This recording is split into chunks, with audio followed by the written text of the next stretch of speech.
Hello, scholars. This side, Assistant Professor Meenakshi Dwivedi, and you are watching Scholars Mantra.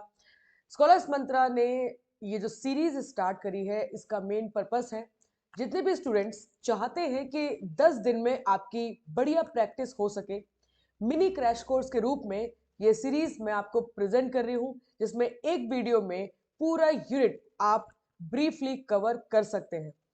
इनका जो content है वो specifically CUET syllabus के according रखा गया है। बट अगर आप बिहार एस्टेट या फिर किसी भी स्टेट के टेट एग्जामिनेशन के लिए, किसी भी स्टेट के PTI एग्जामिनेशन के लिए या फिर TGT एग्जाम्स के लिए, किसी भी एंट्रेंस एग्जाम्स के लिए जिसका लेवल काफ़ी बेसिक है, उन एग्जाम्स के लिए मेरे अकॉर्डिंग ये वीडियोस काफ़ी बेनिफिशियल आपके लिए रहने वाले हैं।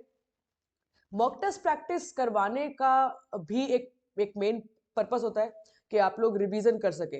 बट जब तक आपकी थ्योरी कमजोर रहेगी या फिर थ्योरी में आपको कॉन्सेप्ट क्लियर नहीं होगा तो आपके लिए मॉक टेस्ट इनकम्प्लीट रहता है। तो मैं इस वीडियो में थ्योरी प्लस क्वेश्चंस दोनों ही आपके लिए लेकर आई हूँ ताकि कुछ कॉन्सेप्ट भी आपका क्लियर हो जाए। बेसिकली बहुत डिटेल में नहीं है क्योंकि सिलेबस के लिए इतना काफी रहेगा, और क्वेश्चंस ताकि आपको आइडिया हो जाए कि किस टाइप के क्वेश्चंस आपके एग्जाम में आते हैं। तो अगर आप रेडी हैं, शुरू करेंगे। लास्ट तक वीडियो जरूर देखिएगा बिकॉज मेरे अकॉर्डिंग इस वीडियो में आप ये यूनिट पूरा कंप्लीट कर लेंगे। इसी के साथ ही मैं पहले आपको सिलेबस शेयर कर दूं कि मैं आपको आज क्या पढ़ाने वाली हूँ। तो जैसे कि आप यहाँ पर ये सिलेबस देख पा रहे हैं, ये सिलेबस CUET का सिलेबस है जिसमें हम लोग स्पोर्ट्स ट्रेनिंग की बात करेंगे, और यहाँ पर methods of training, periodization, environmental factors, कौन कौन से ऐसे फैक्टर्स हैं जो कि परफॉर्मेंस को अफेक्ट करते हैं, effect of exercise on various body systems like cardiovascular system, muscular system, respiratory system, ये काफी इंपॉर्टेंट टॉपिक है। इसी के साथ ही ड्रग्स एंड डोपिंग, ये एक और इंपॉर्टेंट टॉपिक है आपके लिए। तो मैं ब्रीफली आपको ये सारे टॉपिक्स क्लियर कर देती हूँ। चलिए स्टार्ट करते हैं हमारा आज का सेशन। आप लोगों के लिए मीनिंग एंड डेफिनेशंस बहुत इंपॉर्टेंट है।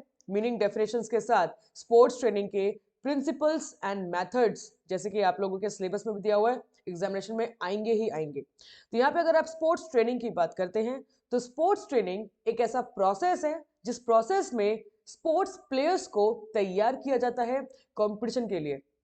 एंड ये काफी स्पेसिफिक, काफी प्लान्ड, टेक्निकली, लॉजिकली, सिस्टमैटिकली जो है वो डिजाइन किया जाता है ताकि प्लेयर्स की परफॉर्मेंस ऑन टाइम, जिस टाइम पर कंपटीशन है उस टाइम पर डेवलप हो सके, उस टाइम पर ऑप्टिमल वो परफॉर्म कर पाए। तो यही स्पोर्ट्स ट्रेनिंग का मेन पर्पस है।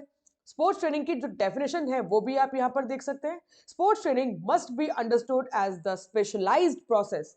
ये स्पेशलाइज्ड प्रोसेस इसलिए है क्योंकि स्पेसिफिकली एडवांस एथलीट्स या फिर जो भी एथलीट्स मेनली कॉम्पिटिशन्स के लिए तैयारी करते हैं उनके लिए ही डिजाइन किया जाता है ताकि ओवरऑल डेवलपमेंट हो सके।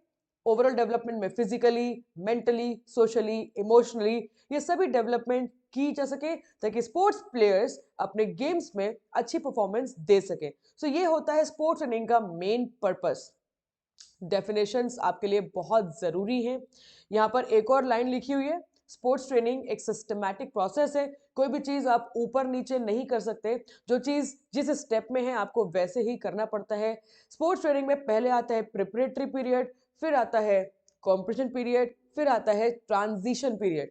ये ऊपर नीचे आप नहीं कर सकते हैं, right. Same with that it should be a regular process. Break नहीं होना चाहिए। अगर ब्रेक होता है तो उसका एक पर्पस होता है। रिकवरी पीरियड कितना होना चाहिए, अगर आप ट्रेनिंग देते हैं तो ट्रेनिंग के बाद कितना रेस्टिंग टाइम आपको देना है। रेस्टिंग टाइम अगर है तो वो रेस्टिंग टाइम एक्टिव देना है कि पैसिव देना है, तो ये सब चीजें स्पोर्ट्स ट्रेनिंग में मेंशन की जाती हैं। ड्यूरेशन कितना रहेगा, लॉन्गर ड्यूरेशन, शॉर्टर ड्यूरेशन, तो ये सब चीजें भी प्लान की जाती है स्पोर्ट्स ट्रेनिंग में। साइंटिफिक फैक्ट्स के ऊपर डिपेंड करता है बिकॉज इट्स प्योरली साइंस, और साइंटिफिक चीजों का मतलब होता है ऐसी चीजें जो सिस्टमैटिकली की जाती हैं, प्लान की जाती हैं उसी को साइंटिफिक फैक्ट्स के साथ रिलेट किया जाता है। तो ये सब यहाँ पे लिखा हुआ है। जब आप इस तरीके से स्पोर्ट्स ट्रेनिंग करेंगे तो डेफिनेटली रिजल्ट आपको जरूर मिलेगा। तो यहाँ पे meaning and definition I really hope कि आपको क्लियर हो जाता है। यहाँ पर कुछ डेफिनेशंस एज इट इज आपके लिए लिखी हुई है, अगर एज इट इज आपके एग्जाम में आए तो समझिएगा कि इसका आंसर यही होगा। अकॉर्डिंग टू मैथवी, अगर हम लोग बात करते हैं स्पोर्ट्स ट्रेनिंग की डेफिनेशन की, तो sports training is the basic form of preparation of sports main. तो स्पोर्ट्स ट्रेनिंग दो टाइप की हम देख सकते हैं, एक जनरल और एक स्पेसिफिक। तो अगर बेसिक फॉर्मेशन की बात करें तो प्लेयर्स के लिए बेस डेवलपमेंट के लिए भी ट्रेनिंग दी जाती है। तो जनरल प्रिपरेशन के लिए भी ट्रेनिंग होती है और एडवांस प्रिपरेशन के लिए भी ट्रेनिंग होती है। According to Martin, he is saying that sports training is a planned and controlled process in which the coach, in which जो कोच होता है वो प्लेयर्स को गोल अचीव करने के लिए तैयार करता है। जो भी मोटर परफॉर्मेंस है वो सिंपल टू कॉम्प्लेक्स, पहले simple motor performance. Motor performance का मतलब क्या हो गया, जो आप मस्कुलर एक्शंस करते हैं उस एक्शंस के द्वारा जो आप परफॉर्मेंस दे रहे हैं वो पहले सिंपल थी, अब आप कॉम्प्लेक्स परफॉर्मेंस भी अच्छे से कर पा रहे हैं। इस तरीके से जब आप ट्रेनिंग करते हैं तो इसे कहा जाता है sports training. Same with that according to Harry, इन्होंने भी यहाँ पर एक्सप्लेन किया है, तो आप इसको पढ़ लीजिएगा। डेफिनेशंस एंड मीनिंग काफी बेसिक चीजें हैं, ये आपको यहां से ही काफी समझ में आई जाएगा। इसी के साथ ही नेक्स्ट आ गया आपका principles of sports training. And जब आप प्रिंसिपल्स ऑफ स्पोर्ट्स ट्रेनिंग की बात करते हैं तो इसको आप SPORT स्पोर्ट से याद रख सकते हैं। S for specificity, P for progression, O for overload, R for reversibility and T for tedium. Specificity का मतलब होता है कि जब आप स्पेसिफिकली जिस टाइप की एक्टिविटी कर रहे हैं, जिस गेम के लिए तैयारी कर रहे हैं, उस गेम में जो भी मसल ग्रुप है या भी जो भी एबिलिटी है या जो भी स्किल्स स्पेसिफिकली डेवलप करनी चाहिए आप वही डेवलप कर रहे हैं। So this is principle of specificity. Suppose करिए अगर आप एरोबिक एक्सरसाइज की बात कर रहे हैं तो एरोबिक एक्सरसाइज के लिए आपको main focus cardio pulmonary, cardio respiratory system को डेवलप करना पड़ेगा। सेम विद दैट अगर आप स्ट्रेंथ ट्रेनिंग की बात कर रहे हैं तो स्ट्रेंथ ट्रेनिंग के लिए आपको मसल हाइपरट्रॉफी, मसल का साइज है जो वो इंक्रीज हमें करना पड़ेगा, तभी जाके आप स्ट्रेंथ वर्कआउट कर पाएंगे। तो ये कुछ ऐसी चीजें हैं जो स्पेसिफिकली डेवलप की जाती है स्पेसिफिक ट्रेनिंग प्रोग्राम के according, and this is principle of specificity. Next आ गया आपका प्रोग्रेशन। तो भाई ओवरलोडिंग कैसी होनी चाहिए या फिर ट्रेनिंग कैसी होनी चाहिए, it should be progressive nature, gradually increase होना चाहिए, धीरे धीरे इंक्रीज होना चाहिए, एकदम से लोड ना देकर। आप परफॉर्मेंस को इंप्रूव करने के लिए जो ट्रेनिंग दे, जो लोड दे, वो धीरे धीरे इंप्रूव करना चाहिए। ओवरलोडिंग अगेन एक बहुत इंपॉर्टेंट फैक्टर है स्पोर्ट्स ट्रेनिंग का, प्रिंसिपल है स्पोर्ट्स ट्रेनिंग का। विदाउट ओवरलोडिंग परफॉर्मेंस कभी भी इंक्रीज नहीं हो सकती। सो ओवरलोडिंग एक ऐसा प्रिंसिपल है जो डिफाइन करता है कि ट्रेनिंग में जब जब लोडिंग होगी तब तक परफॉर्मेंस कैसे इंप्रूव होगी, because without loading performance improve नहीं हो सकती।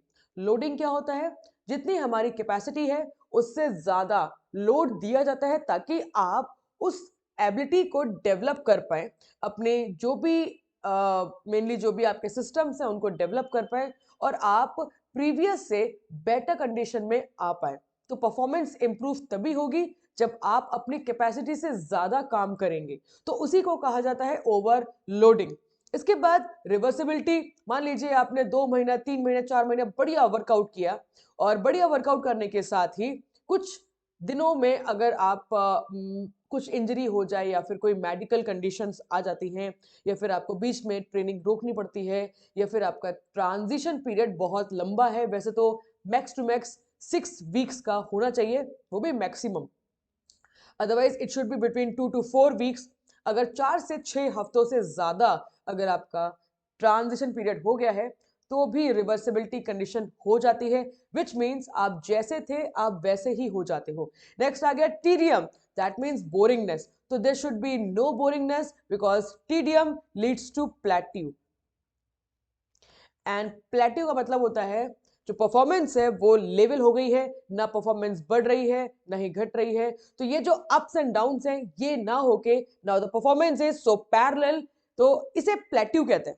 और इसको ब्रेक करने के लिए आपको ओवरलोडिंग देना पड़ेगा, प्लस आपका जो ट्रेनिंग प्लान है it should be entertaining, it should not be boring. आपको मजा आना चाहिए, ट्रेनिंग करने के बाद आपको मजा आना चाहिए। दैट मीन्स अब आप यहां पर कह सकते हैं कि यस, टीडीएम एक बहुत इंपॉर्टेंट फैक्टर है। अगर मजा नहीं आएगा तो ये एक मेंटल फैटिग रिलीज करता है और आप साइकोलॉजिकली कभी प्रिपेयर ही नहीं होंगे सीखने के लिए, तो आप डेवलप भी नहीं कर पाएंगे। तो SPORT, इसी के साथ ही और भी कुछ प्रिंसिपल्स हैं, जैसे कि ये आपके सामने है। The principle of continuity, which means there should be a continuous training program, break नहीं होना चाहिए। नेक्स्ट आ गया principle of individual differences. This is very specific, this is well planned, this is systematically developed for individual athletes. अगर आप athletics की ही बात करें तो जंप्स अलग हैं, थ्रोज अलग हैं, रेसेस अलग हैं। रेसेस में भी स्प्रिंट्स अलग हैं, मिडिल डिस्टेंस अलग है, लॉन्ग डिस्टेंस अलग है, वॉक अलग है, track, on field, of field, ये अलग अलग रेसेस आप यहां पर देखते हैं। तो अलग टाइप की रेसेस, अलग टाइप की टेक्निक, अलग टाइप की स्किल्स, अलग टाइप की एबिलिटीज। अगर आप थ्रोज की भी बात करें तो थ्रोज में भी javelin, discus, shot put, so basically there are various different techniques and सभी टेक्निक्स के लिए जो प्लेयर्स परफॉर्मेंस के लिए ट्रेनिंग करते हैं उनके लिए भी स्पेसिफिकली अलग टाइप की ट्रेनिंग होती है। अब ये तो हो गया on the basis of different different techniques. अब अगर on the basis of physical structure देखें तो कोई एक्टोमोर्फिक है, कोई मेसोमोर्फिक है, कोई एंडोमोर्फिक है, प्लस बॉडी कंपोजिशन, किसी में फैट मास ज्यादा है, किसी में लीन मास ज्यादा है। तो इस तरीके से ये इंडिविजुअल डिफरेंसेस जो कि फिजिकल, फिजियोलॉजिकल एंड साइकोलॉजिकल तरीके से अलग हो जाते हैं। तो इस रीजन से जो इंडिविजुअल डिफरेंस फैक्टर है ये बहुत इंपॉर्टेंट रोल प्ले करता है स्पोर्ट्स ट्रेनिंग के प्लान के लिए। नेक्स्ट आ गया आपका principle of general and specific preparation. Yes, ये भी एक इंपॉर्टेंट प्रिंसिपल है। जब आप ट्रेनिंग देते हैं तो आप की जो तैयारी है वो जनरल, जनरल का मतलब हो गया जो जो बेसिक मोटर एबिलिटीज हैं, जो फंडामेंटल मोटर एबिलिटीज हैं उन्हें हम पहले डेवलप करते हैं। उसके बाद जैसे जैसे आप आगे बढ़ते हैं डेवलपमेंट इंक्रीज होता है। डेवलपमेंट इंक्रीज करने के साथ ही जो हमारी स्पेसिफिक प्रिपरेशन है, जो मेनली रिस्पॉन्सिबल है आपके परफॉर्मेंस के लिए, उन्हें डेवलप किया जाता है।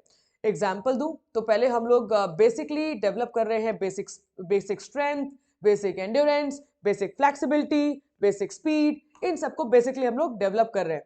जैसे जैसे आप एडवांस ट्रेनिंग की तरफ जाते हैं, एडाप्टेशन के बाद अब आपकी बॉडी रेडी हो गई है, आपकी बॉडी तैयार है ट्रेनिंग के लिए। तो एडाप्टेशन के बाद अब आप बेसिकली तैयार हैं डिफिकल्ट और कॉम्प्लेक्स ट्रेनिंग करने के लिए, जैसे कि strength endurance, speed endurance, explosive strength, है ना। तो पावर एक्टिविटीज, तो अब ये जो एक्टिविटीज है अब आप इनको डेवलप कर सकते हैं। तो the training should be from general to specific. इसी के साथ आता है आपका प्रिंसिपल ऑफ वैरायटी, मैंने अभी बताया आपको। अदरवाइज वैरायटी अगर नहीं होगी तो it will leads to TDM. The principle of warm up and cool down, proper warm up and proper cool down जरूरी है क्योंकि आपकी जो इंटरनल बॉडी है वो काफी स्लो होती है और इसके लिए आपको अपनी बॉडी को रेडी करना पड़ता है। जैसे कि if you do warm up तो वार्म अप से आपकी बॉडी स्ट्रेच ज्यादा बढ़िया होगी, फ्लेक्सिबिलिटी बढ़ जाती है, रेंज ऑफ मोशन बढ़ जाता है। सेम विद दैट आपका जो बॉडी टेम्परेचर है ये बढ़ जाता है, heart rate, respiratory rate, blood flow, blood pressure, blood volume, sorry not blood volume, blood flow. तो ये सब चीजें बढ़ने की वजह से आप ज्यादा अच्छे से एक्टिविटी कर पाते हैं। आफ्टर द एक्टिविटी, जैसे ही एक्टिविटी बंद हो जाती है, खत्म हो जाती है, उसके बाद आपको कूल डाउन भी करना चाहिए क्योंकि आपकी बॉडी जैसे आपने स्टार्ट करी थी वैसे ही आपको डाउन भी करनी पड़ेगी। तो कूल डाउन का मतलब हो गया कि अब आप अपनी बॉडी को रिलैक्स कर रहे हैं बाय स्ट्रेचिंग। और आप दो तरीके से कूल डाउन कर सकते हैं, एक एक्टिवली, दूसरा पैसिवली। अगर आप एक्टिवली कूल डाउन कर रहे हैं तो that means you are taking a deep breaths, आप गहरी गहरी सांस ले रहे हो, एक ये आप कर सकते हो। दूसरा, आप स्ट्रेचिंग कर सकते हो, आप स्लो जॉगिंग कर सकते हो, आप एक सिंपल सा कोई भी लो इंटेंसिटी का गेम खेल सकते हो। इस तरीके से आप एक्टिवली कूल डाउन कर पाएंगे। दूसरा, आप पैसिवली भी कर सकते हैं। You can take a carbohydrate drinks, you can take electrolytes drinks आप ले सकते हैं। आप फिजियोथेरेपी यूज कर सकते हैं, सोना bath, steam bath, Whirlpool bath, ये भी आप यूज कर सकते हैं कूल डाउन के टाइम पर। तो ये दोनों चीजें यूज की जाती हैं। This is the principle of sports training. Next आ गया आपका the principle of cyclicity. So जो ट्रेनिंग है वो साइकिल में होती है। 3 टाइप के होते हैं साइकिल, माइक्रो साइकिल, मेसोसाइकिल और मैक्रो साइकिल। तो अगर आपका जो प्लानिंग है, जो आपकी ट्रेनिंग है, वो कुछ दिनों की है, एंड मैक्स टू मैक्स जो मोस्ट ऑफ द क्वेश्चंस आते हैं कि एक माइक्रो साइकिल प्लान कितने दिन का होता है, तो वहां पर मैक्सिमम आंसर होता है 7 डेज। वैसे इसकी रेंज होती है 1 to 14 डेज तक का हो सकता है, बट मेनली जो आंसर है वो होता है 7 डेज का। तो 7 days will be the correct answer for micro cycle. अगर मेसो साइकिल की बात करें तो ये होता है 2 to 6 वीक्स। अगर मैक्रो साइकिल की बात करेंगे तो ये सेवरल मंथ्स टू ईयर तक जाता है। तो इस तरीके से जो ट्रेनिंग है वो साइकिल में होनी चाहिए। The principle of rest and recovery, very important. अगर आपने ट्रेनिंग दिया, अगर आपने ओवरलोडिंग दिया बट रेस्ट नहीं दिया, तो परफॉर्मेंस इंक्रीज नहीं होगी। जितना ओवरलोडिंग उतना ही रेस्ट आपको देना पड़ेगा। इसके बारे में डिटेल में आगे भी बात करेंगे। The principle of ensuring results, training ऐसी होनी चाहिए प्रॉपर प्लानिंग के साथ, अगर होगी, सिस्टमैटिकली होगी, सीक्वेंशियली होगी, तो रिजल्ट्स भी आएगा ही आएगा। तो ये बहुत जरूरी है कि प्लानिंग आपकी साइंटिफिकली हो, सिस्टमैटिकली हो, सीक्वेंशियल हो, प्लान्ड हो, ताकि रिजल्ट्स डेफिनेटली उस टाइम पर आए जिस टाइम पर जरूरी है। प्रिंसिपल ऑफ एक्टिव इन्वॉल्वमेंट, बहुत जरूरी है कि आप पैसिवली ही इन्वॉल्व होकर रिजल्ट कभी गेन नहीं कर पाएंगे। आपको करना पड़ेगा, आपको दिन ब दिन उस चीज में घुसना पड़ेगा, आपको चीजों को और बेटर बेटर बेटर करना पड़ेगा। तो yes, they should be active involvement of participants and the coach as well. तो यहाँ पर कुछ अदर प्रिंसिपल्स भी आपको यहाँ पर क्लियर हो जाते हैं। इसी के साथ ही कुछ क्वेश्चंस आपके सामने यहाँ पर हैं। ये है first question number and this is second question number. तो क्या लगता है आपको, क्या होगा आंसर? अब मेरी वीडियो को करो पॉज और सोचो क्या होगा इसका करेक्ट आंसर। अब यहाँ पे लिखा हुआ है, इनमें से कौन सा स्पोर्ट्स रनिंग का प्रिंसिपल नहीं है? और ये जो नेगेटिव टाइप के क्वेश्चंस होते हैं इनको तो हमेशा 2 बार पढ़ लेना, क्योंकि ये हमेशा आपके क्वेश्चंस गलत करवाएंगे। कॉन्टिन्यूटी अभी पढ़ा है हम लोगों ने, क्या ये होता है? हाँ जी होता है। प्रोग्रेशन ऑफ द लोड, क्या ये होता है? हाँ जी होता है। Motorcycles, sorry, I am so sorry, motor skills, motor skills, क्या ये होता है? ये हम लोगों ने तो नहीं पढ़ा है। बाकी साइकोसिटी ऑफ ट्रेनिंग, ये हम लोगों ने पढ़ा है। हाँ जी हम लोगों ने पढ़ा है। तो मतलब जो जो पढ़ा है वो तो आंसर होगा नहीं। अब जो नहीं पढ़ा है वो आंसर हो सकता है। मोटर स्किल्स ना, मोटर स्किल्स एबिलिटी है, एबिलिटी। ये स्पोर्ट्स ट्रेनिंग का प्रिंसिपल नहीं है, ये आपकी क्षमता है कि the ability of doing any work, any task, उसे कहा जाता है मोटर स्किल्स। तो ये प्रिंसिपल नहीं है, तो that is why the correct answer is C. C will be the correct answer. Same with that, a faster adaptation process occurs to, तो जो फास्टर एडाप्टेशन है वो किस में होगी? ये बहुत कंट्रोवर्शियल क्वेश्चन है, and let me clear you with proper explanation.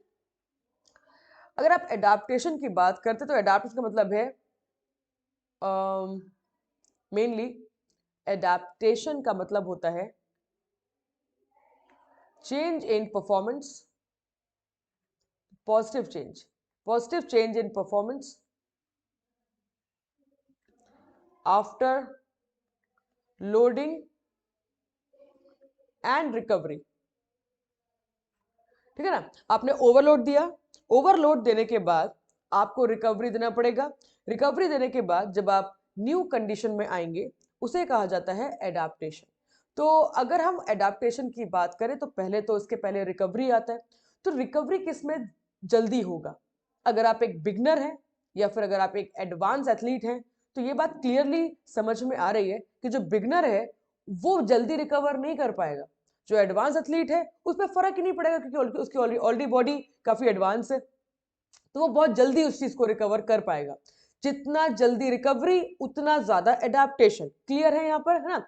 तो यहाँ पर कंफ्यूज ना हो, बिकॉज मोस्ट ऑफ द जो बुक्स हैं वो सजेस्ट करती है कि इसका आंसर बी, इसका आंसर ए है, बट मेरे अकॉर्डिंग इसका आंसर ए नहीं होगा। तो यहाँ पर करेक्ट आंसर जो है, अब देखो यहाँ पर है ए, तो इसका आंसर पॉसिबल नहीं है क्योंकि बिगनर्स में फास्टर एडाप्टेशन नहीं होता है। हाँ, ये एक अलग बात है कि आपकी परफॉर्मेंस इंक्रीज एकदम से हो सकती है, इसे कहा जाता है स्टीप एक्सेलरेशन। क्या कहते हैं? स्टीप एक्सेलरेशन इसको कहा जाता है। जब परफॉर्मेंस आपकी एकदम से, और ये टॉपिक मैं आपको बता दूं, ये आपको लर्निंग कर्व में मिल जाएगा। तो स्टीप एक्सेलरेशन, एकदम से परफॉर्मेंस जब बढ़ जाती है, तो ये आप एडवांस एथलीट्स में ना देखकर ये आप बिगनर्स में ज्यादा देखेंगे, क्योंकि यहाँ पर बॉडी में बदलाव जल्दी होते हैं, तो वो एक अलग चीज है। बट जब आप एडाप्टेशन की बात करते हैं, जो कि लोडिंग, उसके बाद रिकवरी और उसके बाद एडाप्टेशन में आता है, तो उसके लिए आपको यहाँ पे करेक्ट आंसर या तो बी या तो डी। तो जो मेरे पास मटेरियल है उसके अकॉर्डिंग यहाँ पर एडवांस एथलीट्स लिखा हुआ है। तो एडवांस एथलीट्स में एडाप्टेशन ज्यादा होगी और जल्दी होगी। ठीक है जी, बढ़िया। इसी के साथ ही चलते हैं आगे। नेक्स्ट आता है आपका ओवरलोडिंग। ओवरलोडिंग को ट्रेनिंग लोड भी कह सकते हैं, याद रखिएगा, ट्रेनिंग लोड। और एक और जो टर्मिनोलॉजी है, ओवर ट्रेनिंग। ओवर ट्रेनिंग, तो ये मान लीजिएगा कि जो ओवरलोडिंग है और ट्रेनिंग लोड है, ये एक ही चीज है, एक ही तरीके से आप यूज कर सकते हैं। एंड जो दिया जाता है परफॉर्मेंस को इंप्रूव करने के लिए, इसके बिना परफॉर्मेंस इंप्रूव भी नहीं होगी।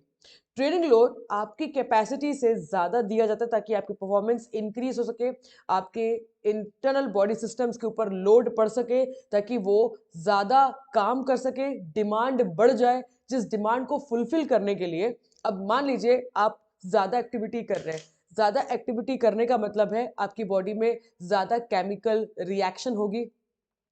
ज्यादा केमिकल रिएक्शन का मतलब है ज्यादा फ्यूल रिक्वायर्ड है।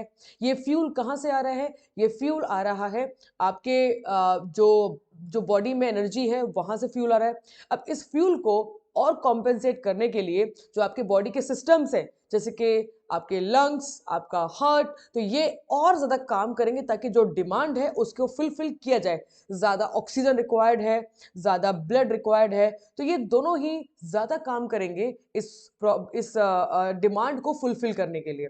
सो इस रीजन से जब आप ये ज्यादा करते हैं तो उसकी वजह से डिमांड बढ़ती है, डिमांड के बढ़ने से कैपेसिटी भी बढ़ जाती है, और अब आप पहले से बेटर कंडीशन में हैं। और ये तभी हो पाता जब आप एक अच्छा लोड प्रोवाइड करें। और अच्छा लोड का मतलब क्या होता है? अच्छे लोड का मतलब होता है कि आप उसको प्रिंसिपल्स के अकॉर्डिंग प्रोवाइड करें। तो ओवरलोडिंग प्रिंसिपल्स के अकॉर्डिंग दी जाती है।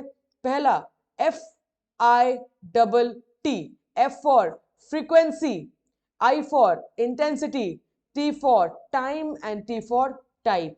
इंटेंसिटी, फ्रीक्वेंसी बहुत इंपॉर्टेंट टर्मिनोलॉजीज हैं, ध्यान से सुनिएगा। अगर आप फ्रीक्वेंसी की बात करते हैं, इसका मतलब है number of times you are training, मतलब आप ट्रेनिंग कितनी बार कर रहे हैं। आप हफ्ते में 4 बार, 5 बार, 10 बार, कितनी बार ट्रेनिंग कर रहे हैं। जैसे जैसे आप एडवांसमेंट की तरफ जाएंगे, ट्रेनिंग टाइम आपका बढ़ जाएगा, फ्रीक्वेंसी आपकी बढ़ जाएगी। एक नॉर्मल एथलीट के लिए हफ्ते में 5 बार ट्रेनिंग काफी होती है। इंटेंसिटी का मतलब है how hard you are doing, आप कोई भी एक्टिविटी कितनी हार्ड तरीके से कर रहे हैं। और हार्डनेस को बढ़ाने के लिए आप उसमें स्पीड बढ़ा देते हैं। दैट इज वाई इंटेंसिटी को स्पीड के साथ भी रिलेट किया जाता है। जब भी आप किसी भी चीज में, मान लीजिए if you are running 800 metre, if you are slowly jogging for 800 metre, तो ज्यादा फर्क नहीं पड़ेगा। इसी की हार्डनेस बढ़ाने के लिए आपने 800 मीटर में अगर स्पीड ऐड कर दी कि आपको 800 मीटर भी भागना है और तेज भागना है, तो यहाँ पर इसकी इंटेंसिटी बढ़ जाएगी। सेम विद दैट, अगर आप 100 मीटर स्प्रिंट की भी बात करते तो 100 मीटर स्प्रिंट की इंटेंसिटी बहुत ज्यादा होती है। रीजन क्योंकि स्पीड बहुत ज्यादा है। इंटेंसिटी दो तरीके से आप रिलेट कर सकते हैं, पहला स्पीड एंड दूसरा स्ट्रेंथ। पहला स्पीड एंड दूसरा स्ट्रेंथ। अगर आप ज्यादा स्पीड की बात करते तो इसको भी आप हाई इंटेंसिटी वर्कआउट के साथ रिलेट कर सकते हैं, जिसे आप कंपेयर करेंगे percentage of maximum heart rate के साथ अगर आपको उसको मेजर करना है तो आप इसको percentage of maximum heart rate के साथ मेजर करेंगे। स्ट्रेंथ को अगर आपको मेजर करना है कि कितनी स्ट्रेंथ, कितनी high intensity of strength workout कर रहे हैं, तो इसके लिए आप कंपेयर करेंगे percentage of 1 RM, that is repetition maximum, मतलब एक बार में मैक्स टू मैक्स कितना लोड आप ओवरकम कर सकते हैं, कितना लोड आप उठा सकते हैं, इसके बारे में। ठीक है जी, तो यहां पर समझ में आ रहा है आपको। तो इंटेंसिटी दोनों में ही रिलेट कर सकते हैं आप, स्ट्रेंथ में भी और स्पीड में भी। फिर आगे आपका time, that is duration, that means how long you are doing, आप कितनी देरी तक वो एक्टिविटी कर रहे हैं, ये डेफिनेटली रिलेट करेगा एंड्योरेंस को। फिर आ गया टाइप, किस टाइप की ट्रेनिंग कर रहे हैं आप, aerobic, anaerobic, speed workout, strength workout, endurance workout, किस टाइप की ट्रेनिंग आप कर रहे हैं, उस टाइप का लोड। अब यहाँ पे 2-3 चीजें और मैं आपको बता दूं। रिलेशनशिप वैसे तो आपके सिलेबस के लिए जरूरी नहीं है, बट फिर भी एक बात याद रखिएगा, जब आप बात करते हैं relationship between intensity and volume, तो ये रिलेशनशिप है इनडायरेक्ट, मतलब इंटेंसिटी का वॉल्यूम के साथ रिलेशनशिप कैसा है, इनडायरेक्ट, मतलब इंटेंसिटी अगर ज्यादा होगी तो वॉल्यूम कम होगा, और वॉल्यूम अगर ज्यादा होगा तो इंटेंसिटी कम होगी। वॉल्यूम का मतलब क्या होता है, the amount you are doing the activity, अगर अमाउंट बहुत ज्यादा है तो स्पीड कम हो जाती है। सेम विद दैट, स्पीड अगर बहुत ज्यादा है तो अमाउंट या फिर ड्यूरेशन कम हो जाता है। दैट इज द रीजन कि इंटेंसिटी का और वॉल्यूम का इनडायरेक्ट रिलेशनशिप होता है। तो ये तो हो गया ओवरलोडिंग के प्रिंसिपल, FIT, फिट प्रिंसिपल, आप इसको याद कर सकते हैं। अगर ये प्रिंसिपल्स के अकॉर्डिंग ना हो तो ये जो ओवरलोडिंग है ये ओवर ट्रेनिंग में कन्वर्ट हो जाती है and it will decrease the performance. तो ओवर ट्रेनिंग अगर प्रिंसिपल के अकॉर्डिंग सिस्टमैटिकली प्लान्ड अगर ना हो तो ये परफॉर्मेंस को कम कर देगी, और इसको कहते हैं ओवर ट्रेनिंग, जो कि नेगेटिव टर्मिनोलॉजी के साथ रिलेट करता है। ठीक है, चलिए इसी के साथ ही कुछ क्वेश्चंस यहां पर आपके सामने हैं जी।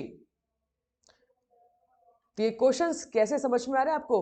हाँ जी, क्वेश्चन नंबर 3 आपके सामने, which of the following best describes the training principle of overload, तो इसमें से ओवरलोड को कैसे रिलेट करेंगे आप? हाँ जी,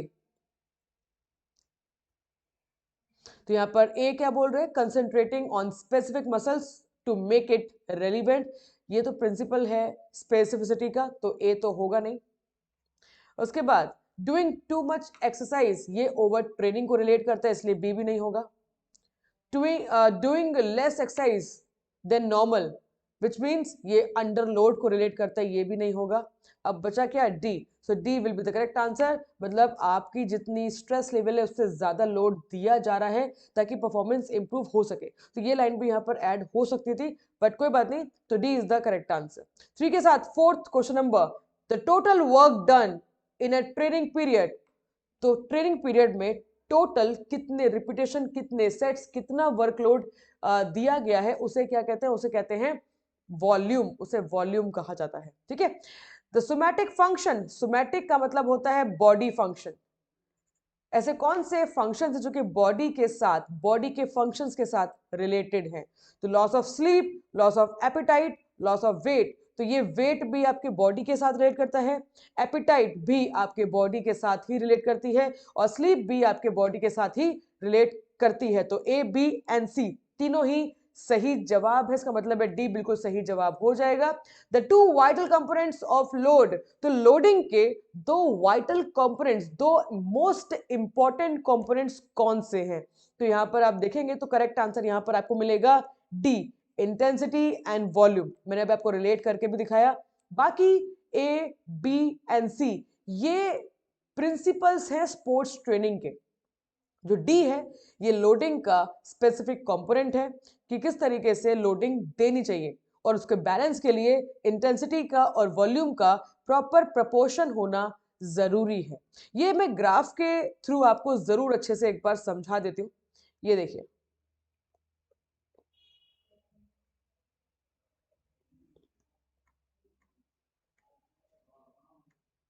ये देखिए,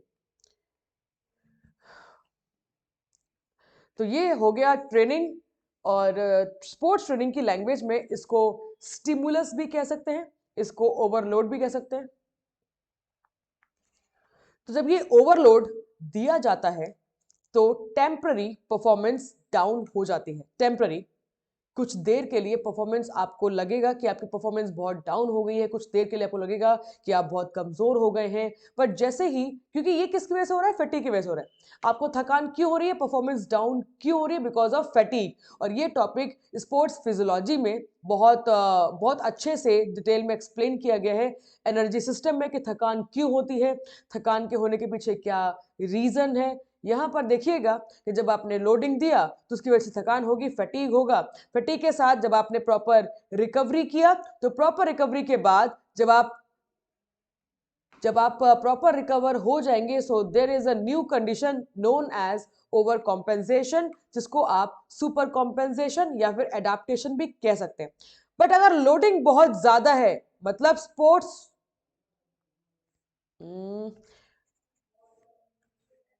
मतलब ओवर ट्रेनिंग, अगर ओवर ट्रेनिंग मतलब आपने लोडिंग जरूरत से कई ज्यादा दी है, तो उसकी वजह से फटीग बहुत ज्यादा हो जाएगा। फटीग बहुत ज्यादा होने की वजह से रिकवरी प्रॉपर नहीं हो पाएगी, और प्रॉपर रिकवरी ना हो पाने की वजह से ओवर कॉम्पेंसेशन, सुपर कॉम्पेंसेशन या फिर एडाप्टेशन जो कंडीशन है वो नहीं आ पाएगी। तो ये भी आप देख पा रहे हैं, बहुत ज्यादा ओवरलोडिंग भी खराब है, बहुत कम ओवरलोडिंग भी खराब है। दे शुड बी ऑप्टिमम लोडिंग, जो परफॉर्मेंस से ज्यादा, जो आपकी कैपेसिटी से ज्यादा हो, जिसकी वजह से आपकी बॉडी में स्टिमुलेशन हो सके, तब जाके आप इसको रिलेट करेंगे। ठीक है जी, ये समझ में आ रहा है। वापस चलते हैं लोडिंग की तरफ। ये देखिए, सो ये क्लियर हो जाता है कि ट्रेनिंग लोड, ओवरलोड एक ही बात है। ट्रेनिंग लोड जब दिया जाता है तो उसकी वजह से आपको फटीग होगा, बिल्कुल फटीग होगा। यहां पर ट्रेनिंग भी दो टाइप की आप देख सकते हैं, एक लो इंटेंसिटी और एक हाई इंटेंसिटी।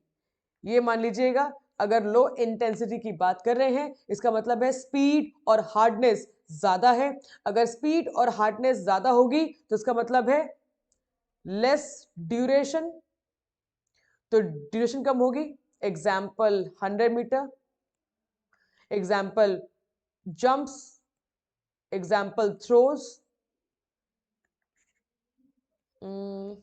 ये थोड़ा उल्टा हो गया है। हाई इंटेंसिटी और लो इंटेंसिटी, ठीक है ना। जब आप लो इंटेंसिटी की बात कर रहे हैं तो लो इंटेंसिटी में ड्यूरेशन ज्यादा होगी, जैसे कि 800 मीटर, 1500 मीटर, 5000 मीटर। तो जितना ज्यादा ड्यूरेशन उतना उतना कम इंटेंसिटी, और जितना ज्यादा इंटेंसिटी उतना कम ड्यूरेशन। ये बात आप समझ पा रहे हैं। अब जब आप हाई इंटेंसिटी की बात करें तो जितना ज्यादा इंटेंसिटी उतना ज्यादा फटीग।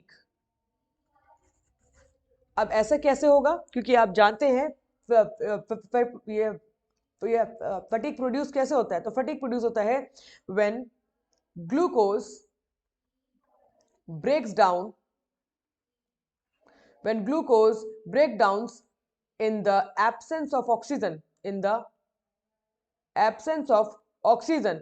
तो जब ग्लूकोज ऑक्सीजन के बिना, ऑक्सीजन के एब्सेंस में जब ब्रेक डाउन होता है एनर्जी के लिए, तो उस टाइम पर फटीग प्रोड्यूस होता है। तो फटीग तभी प्रोड्यूस होगा जब लैक्टिक एसिड प्रोड्यूस होगा, एंड लैक्टिक एसिड तभी प्रोड्यूस होता है जब ग्लूकोज एनएरोबिकली ब्रेक डाउन होता है। बट अगर glucose in the presence of oxygen break down होता है तो यहां पर पायरुविक एसिड बनेगा। पायरुविक एसिड के बाद एसिटाइल कोएंजाइम बनेगा, लैक्टिक एसिड नहीं बनता। दैट इज द रीजन वहां पर ज्यादा फटीग नहीं होता। तो ये आप केमिकल रिएक्शन जरूर याद रखिएगा। पहले अगर आप एक्टिविटी शुरू कर रहे हैं तो आपकी बॉडी में जो ग्लाइकोजन स्टोर्ड है वो ग्लाइकोजन ग्लूकोज में कन्वर्ट होगा, और फिर ये ग्लूकोज कन्वर्ट होगा पायरुविक एसिड में, और फिर ये pyruvic acid in the absence of oxygen बनता है लैक्टिक एसिड। उसके बाद फटीग। अगर एनारोबिक नहीं है, एरोबिक है, ऑक्सीजन की प्रेजेंस है, फिर ये पायरुविक एसिड कन्वर्ट होता है एसिटाइल कोएंजाइम में, and then Krebs cycle, and then electron transport system इस तरीके से चलता है, एंड तकरीबन 38 एटीपी मिलता है एरोबिक केमिकल रिएक्शन से। डन। तो ये आप यहाँ पर याद रखिएगा। तो ये है ओवरलोडिंग के बारे में। अब जब आप लोडिंग देते हैं तो लोडिंग देने के टाइम पर आप एकदम से लोडिंग लोडिंग लोडिंग ऐसे नहीं प्रोवाइड करते हैं। तो there should be a staircase.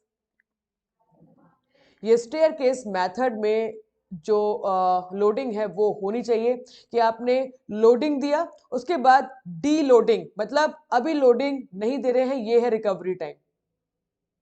ये आप रिकवरी टाइम रिलेट कर सकते हैं। पहले आपने लोडिंग दिया, फिर रिकवरी दिया, फिर आपने दिया लोडिंग, फिर रिकवरी, फिर लोडिंग, फिर रिकवरी। जब आप लोडिंग देते हैं और प्रॉपर रिकवरी देते हैं, तब जब आप न्यू कंडीशन में आते हैं, वो प्रीवियस से बेटर कंडीशन होती है। उसे कहते हैं एडाप्टेशन या सुपर कॉम्पेंसेशन या फिर ओवर कॉम्पेंसेशन, ये भी आप कह सकते हैं। ठीक है, तो इस तरीके से लोडिंग देनी चाहिए। ठीक है, इसी के साथ ही जैसे यहाँ पर आप देख सकते हैं, ट्रेनिंग लोड हमेशा इंप्रूवमेंट के लिए नहीं दिया जाता। ट्रेनिंग लोड परफॉर्मेंस को स्टेबलाइज मेंटेन करने के लिए भी दिया जाता है। जैसे आप जानते हैं कि स्पोर्ट्स ट्रेनिंग में जो पीरियडाइजेशन टॉपिक अभी आप लोग पढ़ेंगे, उसमें introductory period, competition period and after competition मतलब ट्रांजिशन पीरियड जो है वो एक्सप्लेन किया हुआ है, जिसमें आप जो प्रिपरेटरी पीरियड है, इंट्रोडक्टरी पीरियड है, उसमें परफॉर्मेंस को इम्प्रूव करते हैं, बट ड्यूरिंग कंपटीशन परफॉर्मेंस को स्टेबलाइज मेंटेन किया जाता है। तो उस टाइम पर भी लोडिंग दी जाती है, बट इम्प्रूवमेंट के लिए लोडिंग कैसी होनी चाहिए, ड्यूरिंग द कंपटीशन लोडिंग कैसी होनी चाहिए, तो ये चीज समझने वाली है। जैसे कि अगर हम कहें, मैं अभी फिलहाल के लिए आपको एक डायग्राम दिखाती हूँ। ये देखिए, ये डायग्राम है। अब यहाँ पर जो बिगनर्स हैं और जो प्रिपरेटरी पीरियड है, प्रिपरेटरी पीरियड में जो वॉल्यूम है, ये स्टार्टिंग में वॉल्यूम मतलब स्टार्टिंग में आपका फोकस अमाउंट पर ज्यादा होता है, नंबर ऑफ टाइम्स आप ज्यादा यूज करते हैं, फ्रीक्वेंसी ज्यादा होती है। बट जब आप स्पीड की बात करते हैं तो स्पीड काफी कम होती है बिगनर्स के लिए। जैसे जैसे आप आगे बढ़ते हैं तो इंटेंसिटी बढ़ना शुरू हो जाती है और वॉल्यूम कम होना शुरू हो जाता है। तो ये भी आप बात याद रखेंगे कि बिगनर्स में जो फोकस है वो वॉल्यूम के ऊपर ज्यादा किया जाता है। उसके बाद जैसे जैसे आगे बढ़ता है, एथलीट डेवलप होता है, तो इंटेंसिटी बढ़ जाती है और वॉल्यूम कम हो जाता है। बिकॉज आप जानते हैं there should be a indirect relationship between volume and intensity। अगर इंटेंसिटी ज्यादा होगी तो वॉल्यूम कम होगा, वॉल्यूम ज्यादा होगा तो इंटेंसिटी कम हो जाएगी। तो ये रिलेशनशिप भी आप यहाँ पर याद रखिएगा। इसी के साथ ही जब हम चलेंगे आगे तो ये बात आप यहाँ पर देख पा रहे हैं कि लोड अगर अंडर लोड है, जिसको कहते हैं डी ट्रेनिंग, मतलब लोड परफॉर्मेंस से कई ज्यादा कम दिया जा रहा है तो भी परफॉर्मेंस इंप्रूव नहीं होगी। और अगर लोड बहुत ज्यादा ओवर आपकी परफॉर्मेंस से, आपकी कैपेसिटी से कई ज्यादा दिया जा रहा है तो यहां पर परफॉर्मेंस आपकी डाउन हो जाएगी। ठीक है, over running and D training दोनों ही खराब हैं। वहीं पर अगर हम लोडिंग के फैक्टर्स की बात करें तो लोडिंग के दो टाइप, मतलब बेसिकली लोडिंग दो टाइप के ऊपर डिपेंड करती है, दो फैक्टर्स के ऊपर डिपेंड करती है। पहला आउटर लोड और दूसरा इनर लोड। आउटर लोड में क्या क्या चीजें आती हैं? Type of exercise, type of activity, intensity, duration, volume. ये बेसिकली जो ट्रेनिंग प्लान की बात की जा रही है, ये आता है आउटर लोड। इनर लोड में आता है आपके फिजिकल, फिजियोलॉजिकल, साइकोलॉजिकल जो कंसीडरेशंस हैं, ये वो आप यहाँ पे लिखेंगे। जैसे हार्ट रेट आपके फिजियोलॉजिकल में आएगा, लैक्टिक एसिड कॉन्सेंट्रेशन आपके फिजियोलॉजिकल में आएगा, कंसंट्रेशन ये साइकोलॉजिकल में आएगा। तो ये सब चीजों के ऊपर भी फर्क पड़ता है लोडिंग की वजह से। Load should be optimum, yes. Underload भी खराब है, ओवर ट्रेनिंग भी खराब है, overloading should be optimal, right. बढ़िया। तो एडाप्टेशन आप यहाँ पे समझ पा रहे हैं, डेफिनेशन को अच्छे से समझ लीजिएगा। डेफिनेशन क्या बोल रहा है? The process of tackling training and compression demands leads to disturbance of psychic and physiological state of homeostasis. जब भी आप कंपटीशन की डिमांड, अब जैसे कंपटीशन है या फिर जो भी इंट्रोडक्टरी प्रिपरेटरी पीरियड है उसमें जो भी डिमांड होगी, डिमांड क्या होगी कि आपको किस तरीके से ट्रेनिंग करनी है, कौन सी कैपेसिटीज के ऊपर फोकस करना है। तो जैसे भी डिमांड होगी, जब आप एक्टिविटी करेंगे आपकी बॉडी में कुछ डिस्टर्बेंस होगी और उस डिस्टर्बेंस को कहा जाता है होम्योस्टेसिस डिस्टर्बेंस। आपकी बॉडी में कुछ भी चीज बदल जाती है तो इस बदलाव को कहा जाता है होम्योस्टेसिस डिस्टर्बेंस। बिकॉज होम्योस्टेसिस का मतलब है it is the balance of your internal body. आपकी बॉडी जो इंटरनली प्रॉपर काम कर रही है, दैट मीन्स आपकी बॉडी होम्योस्टेटिक बैलेंस में है। बट अगर प्रॉपर काम नहीं कर रही है, आपको फीवर होता है, आपको बॉडी पेन होता है, आपको ये प्रॉब्लम वो प्रॉब्लम, तो मतलब होम्योस्टेसिस बैलेंस्ड नहीं है। There should be a balanced of homeostasis in your body. अब यहां पर देखेंगे आप, मैंने आपको ग्राफ भी दिखाया था, जब आप लोडिंग करते हैं, लोडिंग के बाद होम्योस्टेसिस डिस्टर्ब होगा।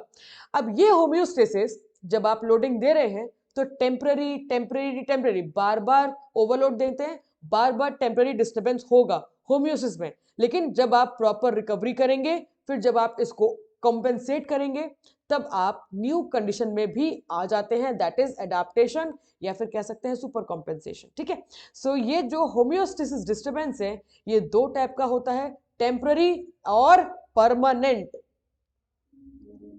सो अगर आप परमानेंट चेंज चाहते हैं तो होम्योस्टेसिस भी परमानेंटली डिस्टर्ब होगा, तभी आप जो है वो परमानेंट चेंजेस ला पाएंगे अपने बॉडी सिस्टम्स में। Effect of exercise on various systems में आप यही समझेंगे, यही पढ़ेंगे कि जब आप कंटिन्यूसली, प्रिंसिपल ऑफ कंटिन्यूटी, जब आप कंटिन्यूसली प्रोग्रेसिवली लोडिंग बढ़ाते हैं, इंक्रीज करते हैं, परफॉर्मेंस बढ़ती है, तो डेली बाय डेली जब आप इस चीज को कंटिन्यूसली करेंगे तो ये temporary homeostasis disturbance permanently homeostasis disturbance में कन्वर्ट हो जाएगा।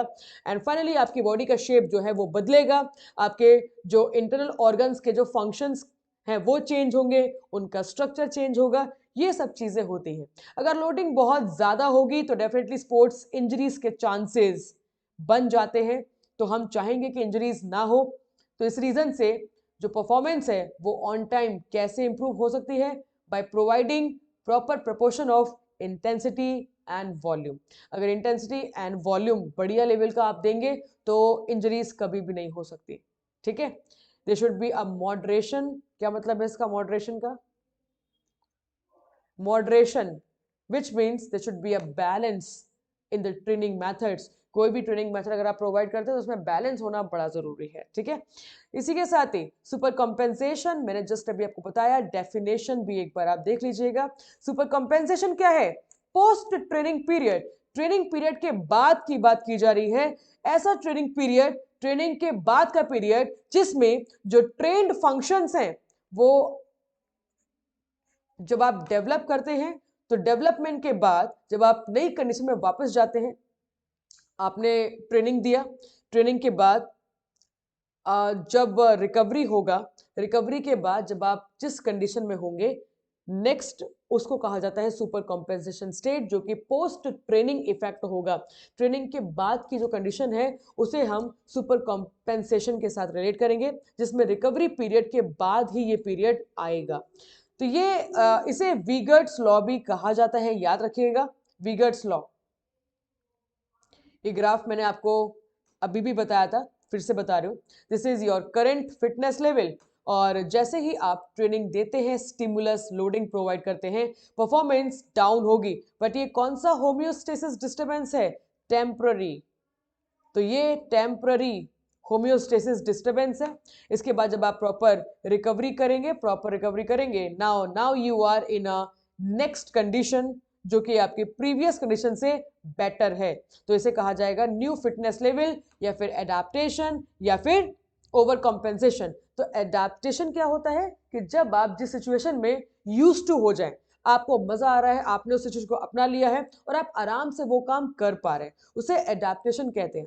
जैसे ही आप किसी नई स्किल्स को सीखते हैं या फिर नई कंडीशन में जाते हैं और आपको जब ऐसा फील होना शुरू हो जाए कि अब मुझे आराम से मैं कर पा रहा हूं, तो समझ जाना अब आप अडाप्ट हो चुके हैं। Now to break this adaptation आपको ओवरलोडिंग करनी पड़ेगी, आपको अपनी कैपेसिटी से ज्यादा काम करना पड़ेगा, जब जाके आप इस एडाप्टेशन को ब्रेक कर पाएंगे। ठीक है ना? बढ़िया, समझ में आ रहा है? हाँ जी। नेक्स्ट आ गया आपका recovery phase. And recovery phase जैसे मैंने को बताया कि पहले लोडिंग, लोडिंग के बाद रिकवरी, रिकवरी के बाद एडेप्टेशन। तो ये जो रिकवरी फेज है ये 3 स्टेप में डिवाइड होता है, first phase, second phase and third phase. First phase में आप इतना याद रख लीजिएगा कि ये वो रिकवरी फेज है जो कि एक्टिविटी के साइड बाय साइड होता रहता है। आपने स्प्रिंट मारा, स्प्रिंट मारने के बाद आप बीच में 5 मिनट का 6 मिनट का ब्रेक ले रहे हो, तो ये जो ब्रेक है इसी को कहा जाएगा फर्स्ट फेज ऑफ रिकवरी, जो कि कुछ मिनट्स में 5 to 8 मिनट्स में रिकवर हो जाता है। तो रिकवरी अगर 5 से 8 मिनट की होगी तो इसे कहा जाता है फर्स्ट फेज ऑफ रिकवरी। अगर रिकवरी 2 से 3 घंटे की होगी जिसमें ग्लूकोज रिकवर हो रहा है, ठीक है ना। तो जो पहला फेज है, पहले फेज में क्या रिकवर हो रहा है? पहले फेज में एटीपी और एटीपी पीसी। देखिएगा क्या होते हैं ये। जो पहला फेज है उसमें एटीपी एंड एटीपी पीसी जो कि 5 से 8 मिनट में रिकवर कर जाते हैं। अगर आप सेकंड फेज की बात करें तो इसमें ज्यादा टाइम लग रहा है क्योंकि अब ग्लूकोज रिकवर हो रहा है, और ग्लूकोज अगर खत्म हुआ है, glucose as a glycogen store होता है आपके मसल्स में और आपके लीवर में, तो अगर ये खत्म हो गया है, डिप्लीट हो गया है, 2 से 3 घंटे में ये रिकवर हो जाएगा और इसे कहा जाएगा सेकेंड फेज ऑफ रिकवरी। इस रिकवरी के टाइमिंग को आप और इंक्रीज कर सकते हैं, मतलब जल्दी रिकवर कर सकते हैं by having psychological talks, by having nutritional status, by having योग। आप एक्सरसाइज कर सकते हैं, म्यूजिक सुन सकते हैं, कुछ अच्छा बढ़िया खाना खा सकते हैं, तो रिकवरी बढ़िया जल्दी हो जाएगी, है ना। तो ये सब समझ में आ रहा है। नेक्स्ट आएगा आपका third phase. Third phase of recovery में कुछ दिन लग जाते हैं, है ना, तकरीबन 2 से 3 दिन लग जाते हैं रिकवरी को कंप्लीट करने के लिए, बिकॉज ज्यादा एक्टिविटी करने की वजह से, लॉन्ग ड्यूरेशन या फिर बहुत ज्यादा स्ट्रेंथ वर्कआउट करने की वजह से आपकी बॉडी का जो फ्यूल सिस्टम है काफी ज्यादा डिप्लीट हुआ है, और जो प्रोटीन्स हैं वो भी डैमेज हुए हैं, क्योंकि जितनी ज्यादा केमिकल रिएक्शन उतना ज्यादा एंजाइमेटिक एक्टिविटीज। एंड ये जो एंजाइमेटिक एक्टिविटीज हैं, ये एंजाइम्स किससे बने होते हैं? प्रोटीन से ही तो बने होते हैं, एमाइलेज, लाइपेज, है ना। ये जो एमाइलेज है, एमाइलेज मेनली जो एंजाइम है जो कि अटैक करता है कार्बोहाइड्रेट्स के ऊपर, है ना। सेम विद दैट जो लाइपेज है, लाइपेज अटैक करता है फैट्स के ऊपर। तो ये भी आप यहाँ पर देख पा रहे हैं। तो जब एंजाइम्स ब्रेक डाउन होंगे, क्योंकि जितनी ज्यादा केमिकल रिएक्शन उतने ज्यादा एंजाइम्स, तो ये जो एंजाइम्स हैं ये मेनली आप देख पाएंगे थर्ड फेज ऑफ रिकवरी में। जो एंजाइम्स रिकवर होते हैं, प्रोटीन रिकवर होता है आपकी बॉडी का, तो इसमें काफी टाइम लग जाता है। तो that is the third phase of recovery. तो ये रिकवरी भी आपको समझ में आ रहा है? ओके। कौन कौन से फैक्टर्स हैं जो कि रिकवरी को पेस कर देते हैं, रिकवरी को फास्ट कर देते हैं? पहला, इंटेंसिटी एंड द वॉल्यूम। ये बिल्कुल सही बात है। अगर आप रिकवरी की बात कर रहे हैं तो जितना ज्यादा वॉल्यूम उतना कम, उतना धीरे रिकवरी, और जितना ज्यादा इंटेंसिटी, जितना ज्यादा स्पीड, उतना ज्यादा, उतना तेज रिकवरी। तो अगर वॉल्यूम बहुत ज्यादा है, ड्यूरेशन बहुत ज्यादा है, तो रिकवरी को टाइम लगेगा।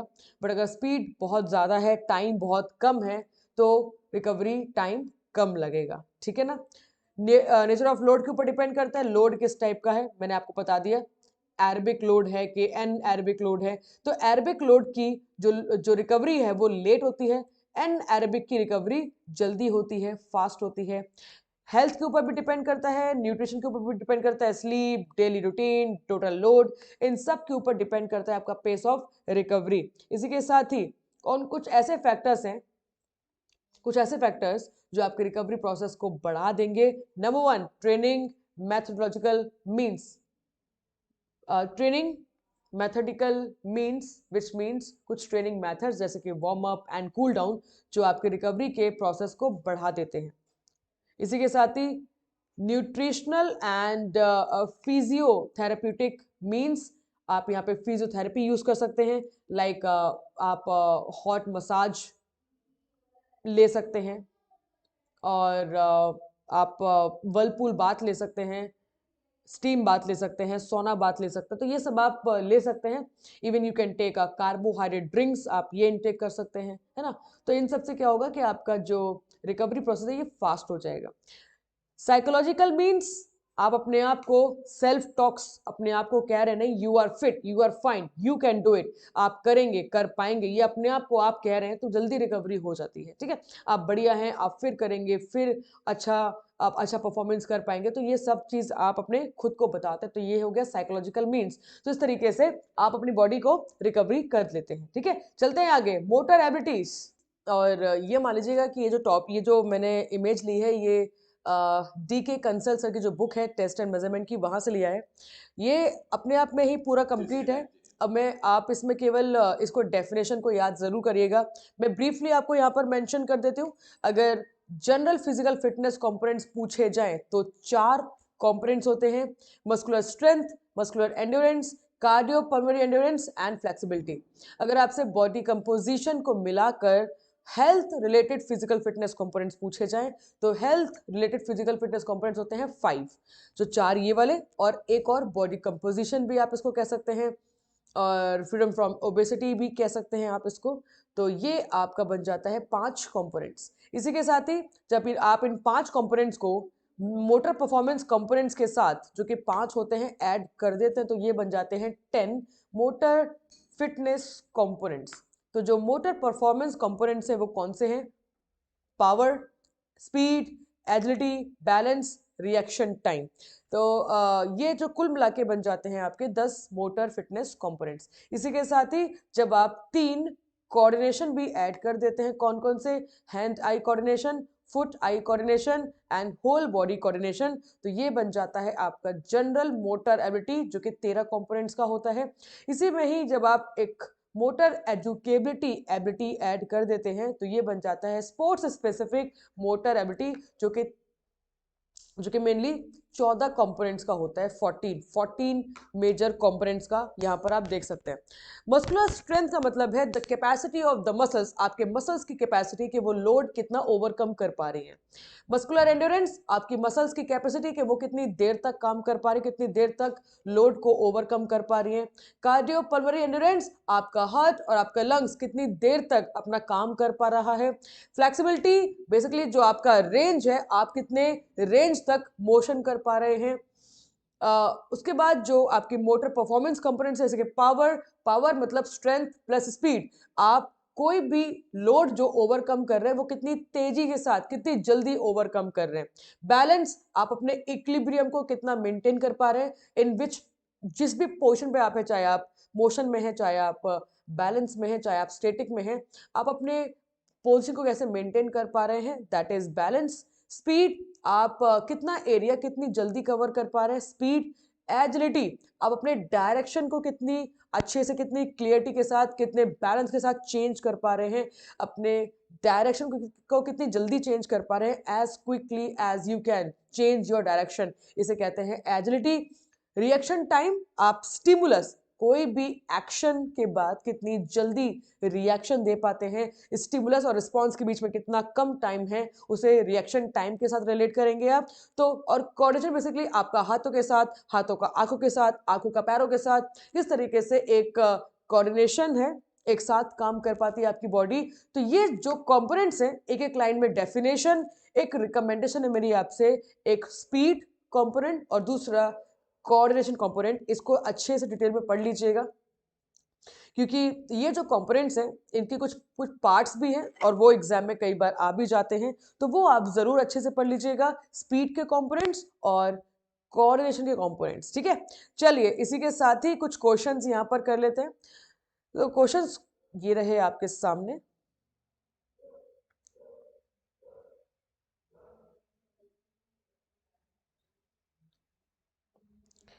थोड़ा सा मैं स्क्रीन साइज कम कर देती हूँ, हाँ अभी ठीक है, राइट। क्वेश्चन नंबर 7 आपके सामने, an individual's capacity to perform a motor task. तो अगर किसी भी टास्क को आपको कंप्लीट करना है, किसी भी एक्टिविटी को कंप्लीट करना है, तो उसके कंप्लीट करने के लिए जो आपकी क्षमता है, कैपेसिटी है, उसे क्या कहा जाता है? उसे कहा जाता है मोटर स्किल, मोटर स्किल्स।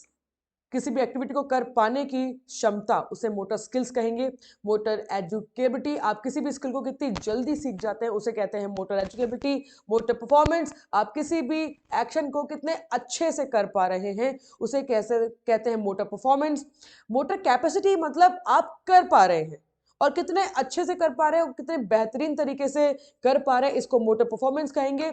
और मोटर फिटनेस का मतलब है जो आपकी मोटर स्किल्स है उस ये डिपेंड करती है आपके मोटर फिटनेस के ऊपर। जो आपका हेल्थ स्टेटस है वो आपके मोटर फिटनेस को रिलेट करता है कि आपकी जो एबिलिटी है वो एबिलिटी तभी डेवलप हो पाएगी जब आपके अंदर मोटर फिटनेस होगी, right. Same with that, 8th question number आपके सामने है, the factors determining the various speed performance are. इनमें से कौन से फैक्टर्स हैं जो स्पीड को रिलेट करते हैं? एक्सप्लोसिव स्ट्रेंथ, हाँ जी, स्ट्रेंथ प्लस स्पीड बिल्कुल करता है। मोबिलिटी ऑफ नर्वस सिस्टम, जो स्टिमुलस एंड रिस्पॉन्स है, तो स्टिमुलस कहां से रीच होता है? आपके नर्वस सिस्टम से। तो जितना तेज स्टिमुलस रीच होगा उतना तेज रिएक्शन होगा। तो स्टिमुलस रिस्पॉन्स, यस, बी भी रिलेट करेगा। And muscle composition, type 1 and type 2 muscle fibre, ये भी रिलेट करता है। टाइप 2 मसल फाइबर स्पीड को रिलेट करेगा, तो यस तीनों ही इंपॉर्टेंट है, मतलब D should be the correct answer. उसके बाद 9th क्वेश्चन नंबर आपके सामने है, परफॉर्मेंस रिलेटेड फिटनेस, इनमें से कौन कौन से हैं जो परफॉर्मेंस के साथ रिलेट करते हैं? सो पावर, फ्लेक्सिबिलिटी नहीं है, एजिलिटी। तो मतलब देखिए, बेसिक एंड्योरेंस और फ्लेक्सिबिलिटी ये है health related physical fitness components, health related physical fitness components. और पावर और एजिलिटी ये हैं आपके मोटर परफॉर्मेंस कंपोनेंट्स। तो यहां पर ए फर्स्ट और फोर्थ दिया हुआ है डी में, so D will be the correct answer. इसी के साथ ही 10th एंड 11th आपके सामने, ability to react quickly and effectively to a signal. अब सिग्नल मतलब स्टिमुलस, जितना तेज स्टिमुलस उतना तेज रिएक्शन, तो स्टिमुलस एंड रिस्पॉन्स किस में है?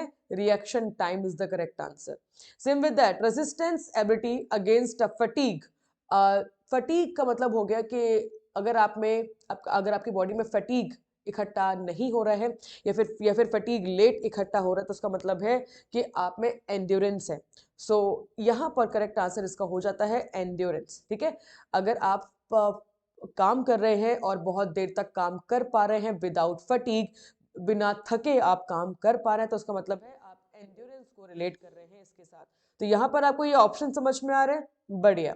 इसी के साथ ही नेक्स्ट टॉपिक है आपका प्रिडाइजेशन, और ये मान लीजिए ये आप तब यूज करते हैं जब आप स्पेसिफिकली कंपटीशन की तैयारी कर रहे हैं। और कंपटीशन तैयारी करने के लिए जो डेवलपमेंट है वो किस तरीके से किया जाएगा, बेसिक डेवलपमेंट, फिर एडवांस डेवलपमेंट, उसके बाद कंपटीशन के लिए डेवलपमेंट, उसके बाद जो रिकवरी पीरियड है वो भी रिलेट करते हैं। तो प्रिडाइजेशन का मेन मतलब हो जाता है कि किस तरीके से आप पूरी प्लानिंग को लॉजिकली, सिस्टमैटिकली, साइंटिफिकली, सीक्वेंशियली इस तरीके से डिवाइड करते हैं सो दैट जिस टाइम पर कंपटीशन है उस टाइम पर आपकी ऑप्टिमल परफॉर्मेंस आ सके।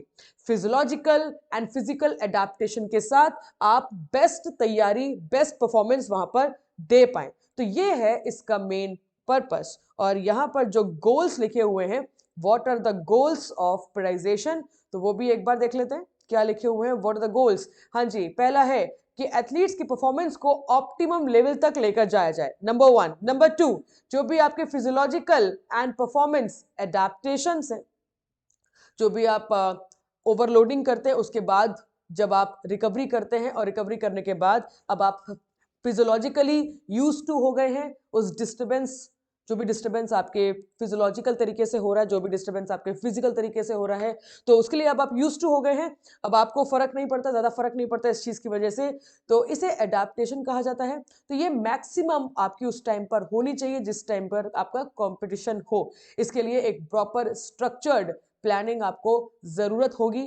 नेक्स्ट आगे आपका reducing the over training potential, over training ना हो जाए, एक एक दिन, एक एक सेशन में प्लानिंग के साथ आपको ट्रेनिंग दी जाए सो दैट जिस टाइम पर आपका कॉम्पिटिशन है उस टाइम पे पूरे तैयार हो आप। ओवर ट्रेनिंग ना होके एडाप्टेड कंडीशन में आपको वहां पर होना चाहिए। लास्ट पॉइंट आ गया आपका जो एथलीट है वो लॉन्ग टर्म डेवलप हो सके, शॉर्ट टर्म डेवलपमेंट नहीं। तो लॉन्ग टर्म डेवलपमेंट के लिए एक प्रॉपर सीक्वेंशियल प्लानिंग का होना जरूरी है। नेक्स्ट, मैंने आपको वॉल्यूम एंड इंटेंसिटी पहले ही समझा दिया है। बढ़ते हैं आगे।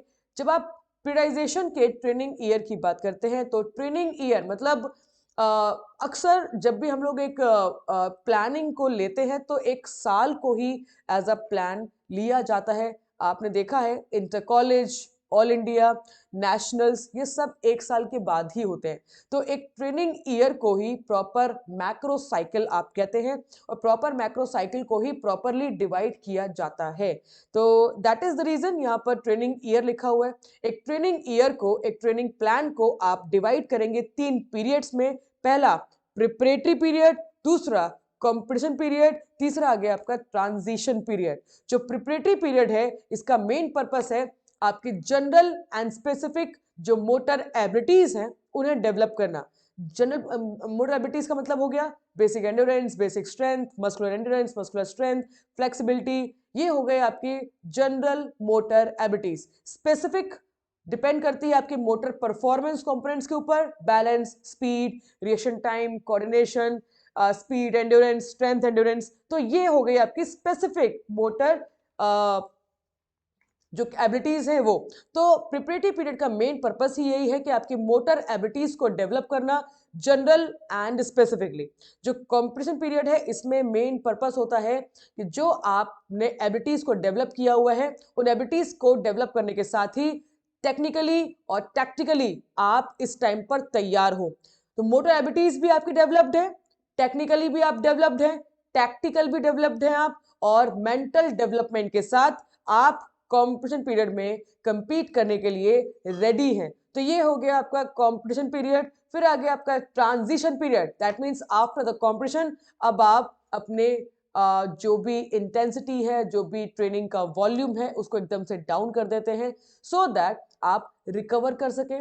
जो भी आप लोगों ने ट्रेनिंग की वजह से जो भी आपकी बॉडी का फ्यूल, आपकी बॉडी का जो एनर्जी है वो डिप्लीट हुआ है, खत्म हुआ है, उसे फिर से रिकवर करने के लिए फिजियोलॉजिकली, फिजिकली एंड साइकोलॉजिकली ये पीरियड ये दिया जाता है ताकि आप जब दूसरा प्लान स्टार्ट करें उसके पहले आपकी बॉडी कंप्लीटली रिकवर हो जाए।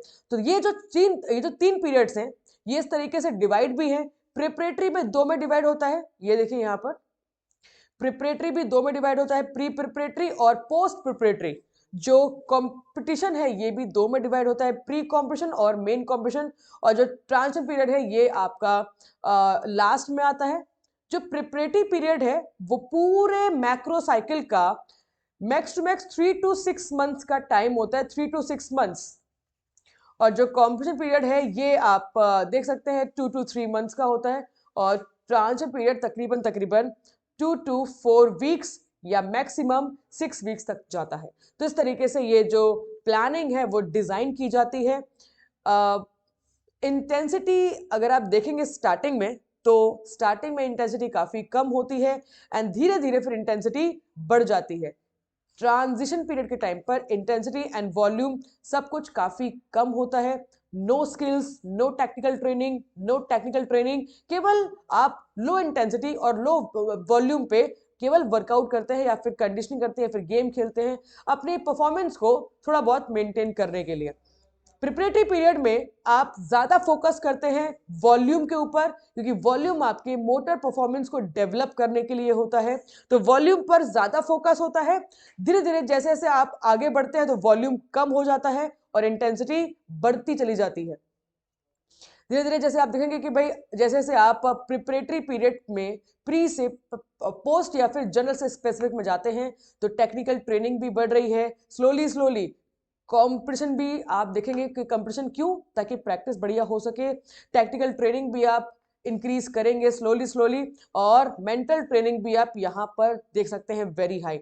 अब आपका ये असाइनमेंट हो जाता है, आपको चेक करना है what is the difference between skill, style, technique, tactics, strategy, mental training. तो इन सब में क्या इनका मतलब होता है एक बार जरूर देख के रखिएगा, ठीक है। तो ये आपको यहाँ पर समझ में आ रहा है। इसी के साथ ही अगर आप एक साल में एक ही कंपटीशन है तो इसे कहा जाता है मोनोसाइकिल। अगर एक साल में 2 2 बार कंपटीशन है तो इसे कहा जाता है बाईसाइकिल, और 1 साल में अगर 3 बार कंपटीशन है तो इसे कहा जाता है ट्राईसाइकिल या मल्टी साइकिल भी कह सकते हैं आप। This is also very important, each cycle का जो ड्यूरेशन है वो भी दिया हुआ है। अगर माइक्रो साइकिल है तो 1 से 14 दिन, या फिर अगर ऑप्शन में 7 डेज आंसर है तो आंसर 7 डेज ही होगा। 1 वीक का माइक्रोसाइकिल परफेक्ट माइक्रोसाइकिल कहा जाता है।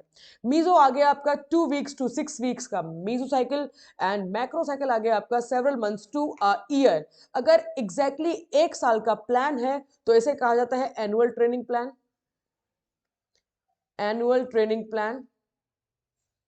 और अगर ये 1 साल से ज्यादा, तकरीबन 4 साल का प्लान है, 4 ईयर्स, तो 4 ईयर्स का होता है क्वाडर्नियल, क्वाडर्नियल ट्रेनिंग प्लान। तो 4 साल के ट्रेनिंग प्लान को ओलंपिक प्लान भी आप कह सकते हैं। ठीक है जी। ये ग्राफ भी यहाँ पर मैंने ये यहाँ पर देखिएगा, ये ग्राफ भी आप रिलेट कर पाएंगे जी। ये देखिए, जैसे जैसे आप प्रिपरेटरी पीरियड से कंपटीशन पीरियड में जाएंगे, वॉल्यूम कम हो रहा है, इंटेंसिटी बढ़ रही है, टेक्निकल ट्रेनिंग बढ़ रहा है, मेंटल ट्रेनिंग बढ़ेगा, कॉम्पिटिशन्स बढ़ेंगे। ये बिगनर्स के लिए है। एडवांस एथलीट्स के लिए, एडवांस एथलीट्स के कुछ इस तरीके से है, वॉल्यूम भी हाई है, इंटेंसिटी भी हाई है, बहुत ज़्यादा लो भी नहीं रखते, बिकॉज एडवांस एथलीट्स में अगर आप देखेंगे तो प्रिपरेटरी पीरियड कम टाइम का होता है, ज़्यादा टाइम का होता है कंपटीशन पीरियड, ये एडवांस एथलीट्स के लिए। ठीक है, बट फिर भी जैसे जैसे आप कंपटीशन की तरफ जाएंगे तो वॉल्यूम आपका कम हो जाता है और इंटेंसिटी आपकी ज्यादा हो जाती है। That means at the time of the competition volume very low, volume should be very low and intensity should be very high. ठीक है, यू कैन से ऑप्टिमल होगा तो बेटर है, जितना जरूरी है उतना आप करेंगे। ठीक है, डन। ओके, इसी के साथ ही कुछ क्वेश्चंस यहां पर कर लेते हैं। क्वेश्चन नंबर 10 आपके सामने। हाँ जी, क्या लग रहा है? Question number 10, in which period of training intensity be high to maximum and training volume lower? किस पीरियड में जो इंटेंसिटी है एकदम मैक्सिमम होती है और वॉल्यूम एकदम लोअर होता है? तो ये आप during competition, after competition, start of the competition, या मच बिफोर कॉम्पिटिशन, क्या रहेगा सही आंसर? तो इसका करेक्ट आंसर जो है वो हो जाता है, ये तो होगा नहीं, स्टार्ट ऑफ द कॉम्पिटिशन ये भी नहीं होगा, मच बिफोर द कॉम्पिटिशन और ड्यूरिंग द कॉम्पिटिशन। आप ये मान लीजिएगा कि इसका करेक्ट आंसर इसका सी है, during the competition intensity should be maximum और वॉल्यूम आपका एकदम लो रहता है। ठीक है, सो सी इज द करेक्ट आंसर। इसी के साथ ही 11th, the full extent of transition period. तो ट्रांजिशन पीरियड तकरीबन किससे ज्यादा नहीं होना चाहिए? तो should not be more than 4 to 6 weeks, तो 4 से 6 हफ्तों से ज्यादा नहीं होना चाहिए। So B is the correct answer. उसके बाद द शॉर्टेस्ट ट्रेनिंग साइकिल, तो सबसे छोटी ट्रेनिंग साइकिल कौन सी है? It's micro cycle. इसी के साथ ही किस साइकिल का जो ड्यूरेशन है वो 3 to 6 वीक्स होता है? कुछ किताबों में 3 to 6 दिया हुआ है, कुछ किताबों में 2 to 6 दिया हुआ है। तो so the correct answer is meso cycle. Micro का है 7 डेज या फिर 1 to 14 डेज, और मैक्रो का हो गया आपका several months to a year, right? So यहाँ पे करेक्ट आंसर इसका ए हो जाता है, मीजो साइकिल। नेक्स्ट आ गया आपको ट्रेनिंग मेथड्स, और ट्रेनिंग मेथड्स में आपको बता दूं कि ज़्यादा कुछ डिटेल में आपको जानने की ज़रूरत नहीं है।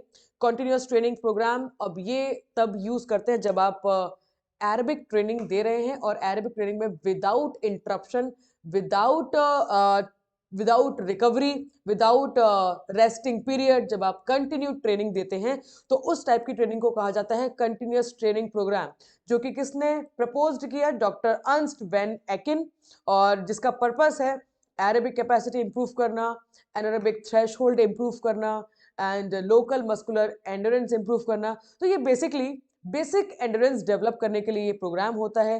This is you can say that ये बेसिक एंडोरेंस डेवलप करने के लिए बेस्ट ट्रेनिंग मेथड रहेगा। तो ये भी कुछ टाइप का होता है। Long distance, long slow distance, अगर डिस्टेंस ज्यादा होगा तो इंटेंसिटी काफी कम हो जाएगी, मतलब स्पीड काफी कम हो जाएगी। तो ये लॉन्ग स्लो डिस्टेंस को रिलेट करता है। या फिर एनारोबिक थ्रेशोल्ड, मतलब high intensity long duration, duration भी ज्यादा है और स्पीड भी ज्यादा है। तो ये हो गया एनारोबिक थ्रेशोल्ड। या फिर फार्टलेक ट्रेनिंग भी आप कर सकते हैं। तो फार्टलेक ट्रेनिंग भी एक टाइप का कंटिन्यूअस ट्रेनिंग प्रोग्राम ही होता है। फार्टलेक ट्रेनिंग को भी आप यहाँ पे रिलेट कर सकते हैं। फार्टलेक ट्रेनिंग को स्पीड प्ले भी कहते हैं। इट्स अ स्विडिश वर्ड जिसका मतलब होता है स्पीड प्ले, मतलब हम स्पीड के साथ खेलते हैं। कैसे खेलते हैं? फार्टलेक ट्रेनिंग कोई प्री प्लान ट्रेनिंग नहीं होता है। फार्टलेक ट्रेनिंग में जो भी प्लानिंग होती है वो on spot, depends on the environment, depends on the area, depends on the path, उसके ऊपर डिपेंड करता है आप, और प्लस आपके हार्ट रेट के ऊपर डिपेंड करता है, इंडिविजुअल के डिसिप्लिन के ऊपर डिपेंड करता है। कोई भी कोच प्री प्लानिंग नहीं देता, केवल कहता है कि पर्टिकुलरली इतने ड्यूरेशन तक आपको रनिंग करनी है। ट्राई किया जाता है कि आपको नेचुरल एनवायरनमेंट दिया जाए, ताकि नेचुरल एनवायरनमेंट में जब आप रनिंग करते हैं तो रिकवरी होती है। ये मेनली ऑफ सीजन का ट्रेनिंग प्रोग्राम है। तो ऑफ सीजन में रिकवरी के लिए ये जो ट्रेनिंग है वो दी जाती है, right. And it was introduced by Swedish coach Gosta Holmer. और ये हार्ट रेट, जैसे ही हार्ट रेट नॉर्मल आता है वैसे ही आप अपना स्पीड को बढ़ा देते हैं। जैसे ही हार्ट रेट ज्यादा हो जाता है, आपके मैक्सिमम हार्ट रेट को रीच करता है, स्पीड को कम कर देते हैं। So it goes like this and it depends upon the individual discipline, right. Best used for endurance training, तो ये एंड्योरेंस ट्रेनिंग के लिए बेस्ट है, बट बेसिक एंड्योरेंस क्योंकि ये ऑफ सीजन में की जाती है। इसी के साथ ही interval training. Now interval training को बेस्ट ट्रेनिंग मेथड कहा जाता है एंड्योरेंस के लिए। तो मैं बता दूं, केवल एंड्योरेंस अगर दिया होगा तो according to me continuous training program या फिर फार्टलेक ट्रेनिंग बेटर आंसर रहेगा। बट अगर आपसे पूछा हो स्पेसिफिक एंड्योरेंस या फिर speed endurance, so speed endurance या फिर स्ट्रेंथ एंड्योरेंस, स्पीड एंड्योरेंस या फिर स्ट्रेंथ एंड्योरेंस अगर ऑप्शन पूछा हो तो आंसर होगा इंटरवल ट्रेनिंग। तो जैसे आपने देखा कि कॉन्टिन्यूस ट्रेनिंग प्रोग्राम में विदाउट ब्रेक जो है वो एक्टिविटी की जाती है। यहां पर विद ब्रेक, इंटरवल का मतलब है रिकवरी बीच में दिया जाता है। आपने एक्टिविटी किया, उसके बाद बीच में रिकवरी दिया, वो एक अलग बात है कि ये एंड्योरेंस के लिए है, तो रिकवरी कंप्लीट नहीं होता। मतलब अगर आप 5 मिनट में या फिर 8 मिनट में कंप्लीटली रिकवर हो जो जाएंगे, बट आपको पूरा टाइम ना देकर आधा ही टाइम दें ताकि आप आधी ही रिकवरी कर पाए, फिर से शुरू कर दें। फिर से शुरू करने से क्या होगा कि आपके हार्ट पर, आपके लंग्स पर ज्यादा प्रेशर पड़ेगा, और यही रिक्वायरमेंट है एंड्योरेंस डेवलपमेंट के लिए। तो इंटरवल ट्रेनिंग में रिकवरी पीरियड तो होता है, रेस्टिंग पीरियड तो होता है, लेकिन इनकम्प्लीट होता है।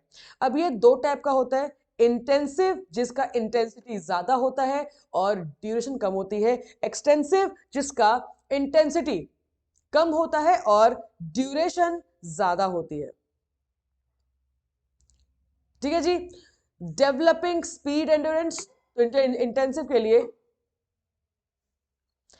इंटेंसिव इंटरवल ट्रेनिंग के लिए स्पीड एंड्योरेंस आप डेवलप करेंगे, और एक्सटेंसिव ट्रेनिंग के लिए आप स्ट्रेंथ एंड्योरेंस यहां पर डेवलप कर सकते हैं। ठीक है, तो ये याद रखिएगा। It was developed by Woldemar Gerschler and doctor Herbert Reindell, right. इसके साथ ही रेजिस्टेंस ट्रेनिंग जिसको वेट ट्रेनिंग भी कहा जाता है, और ये डेवलप किया है मिस्टर फ्रेडरिक यान ने इन द ईयर 1812।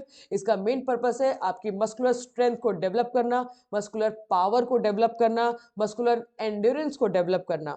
ये आप विद वेट करते हैं। वेट मतलब लोड, जब आप लोड आपकी बॉडी से, आप उसको अपनी बॉडी से भी कर सकते हैं, जिसको आप कैलेस्थेनिक्स कहते हैं। कैलेस्थेनिक्स एक्सरसाइजेज वो होती हैं जो आप अपनी बॉडी वेट यूज करके करते हैं, जैसे कि पुशअप्स, पुलअप्स, सिटअप्स, प्लैंक। ये आप अपनी खुद का बॉडी वेट यूज करते हैं स्ट्रेंथ बिल्ड करने के लिए। इसे कहते हैं कैलेस्थेनिक्स एक्सरसाइज या फिर फ्री हैंड एक्सरसाइज भी आप इसको कह सकते हैं। सो ये जो ट्रेनिंग, ये जो रेजिस्टेंस ट्रेनिंग है, ये मेनली दी जाती है आपके बॉडी आपके मस्कुलर स्ट्रेंथ को इंप्रूव करने के लिए, resistance training.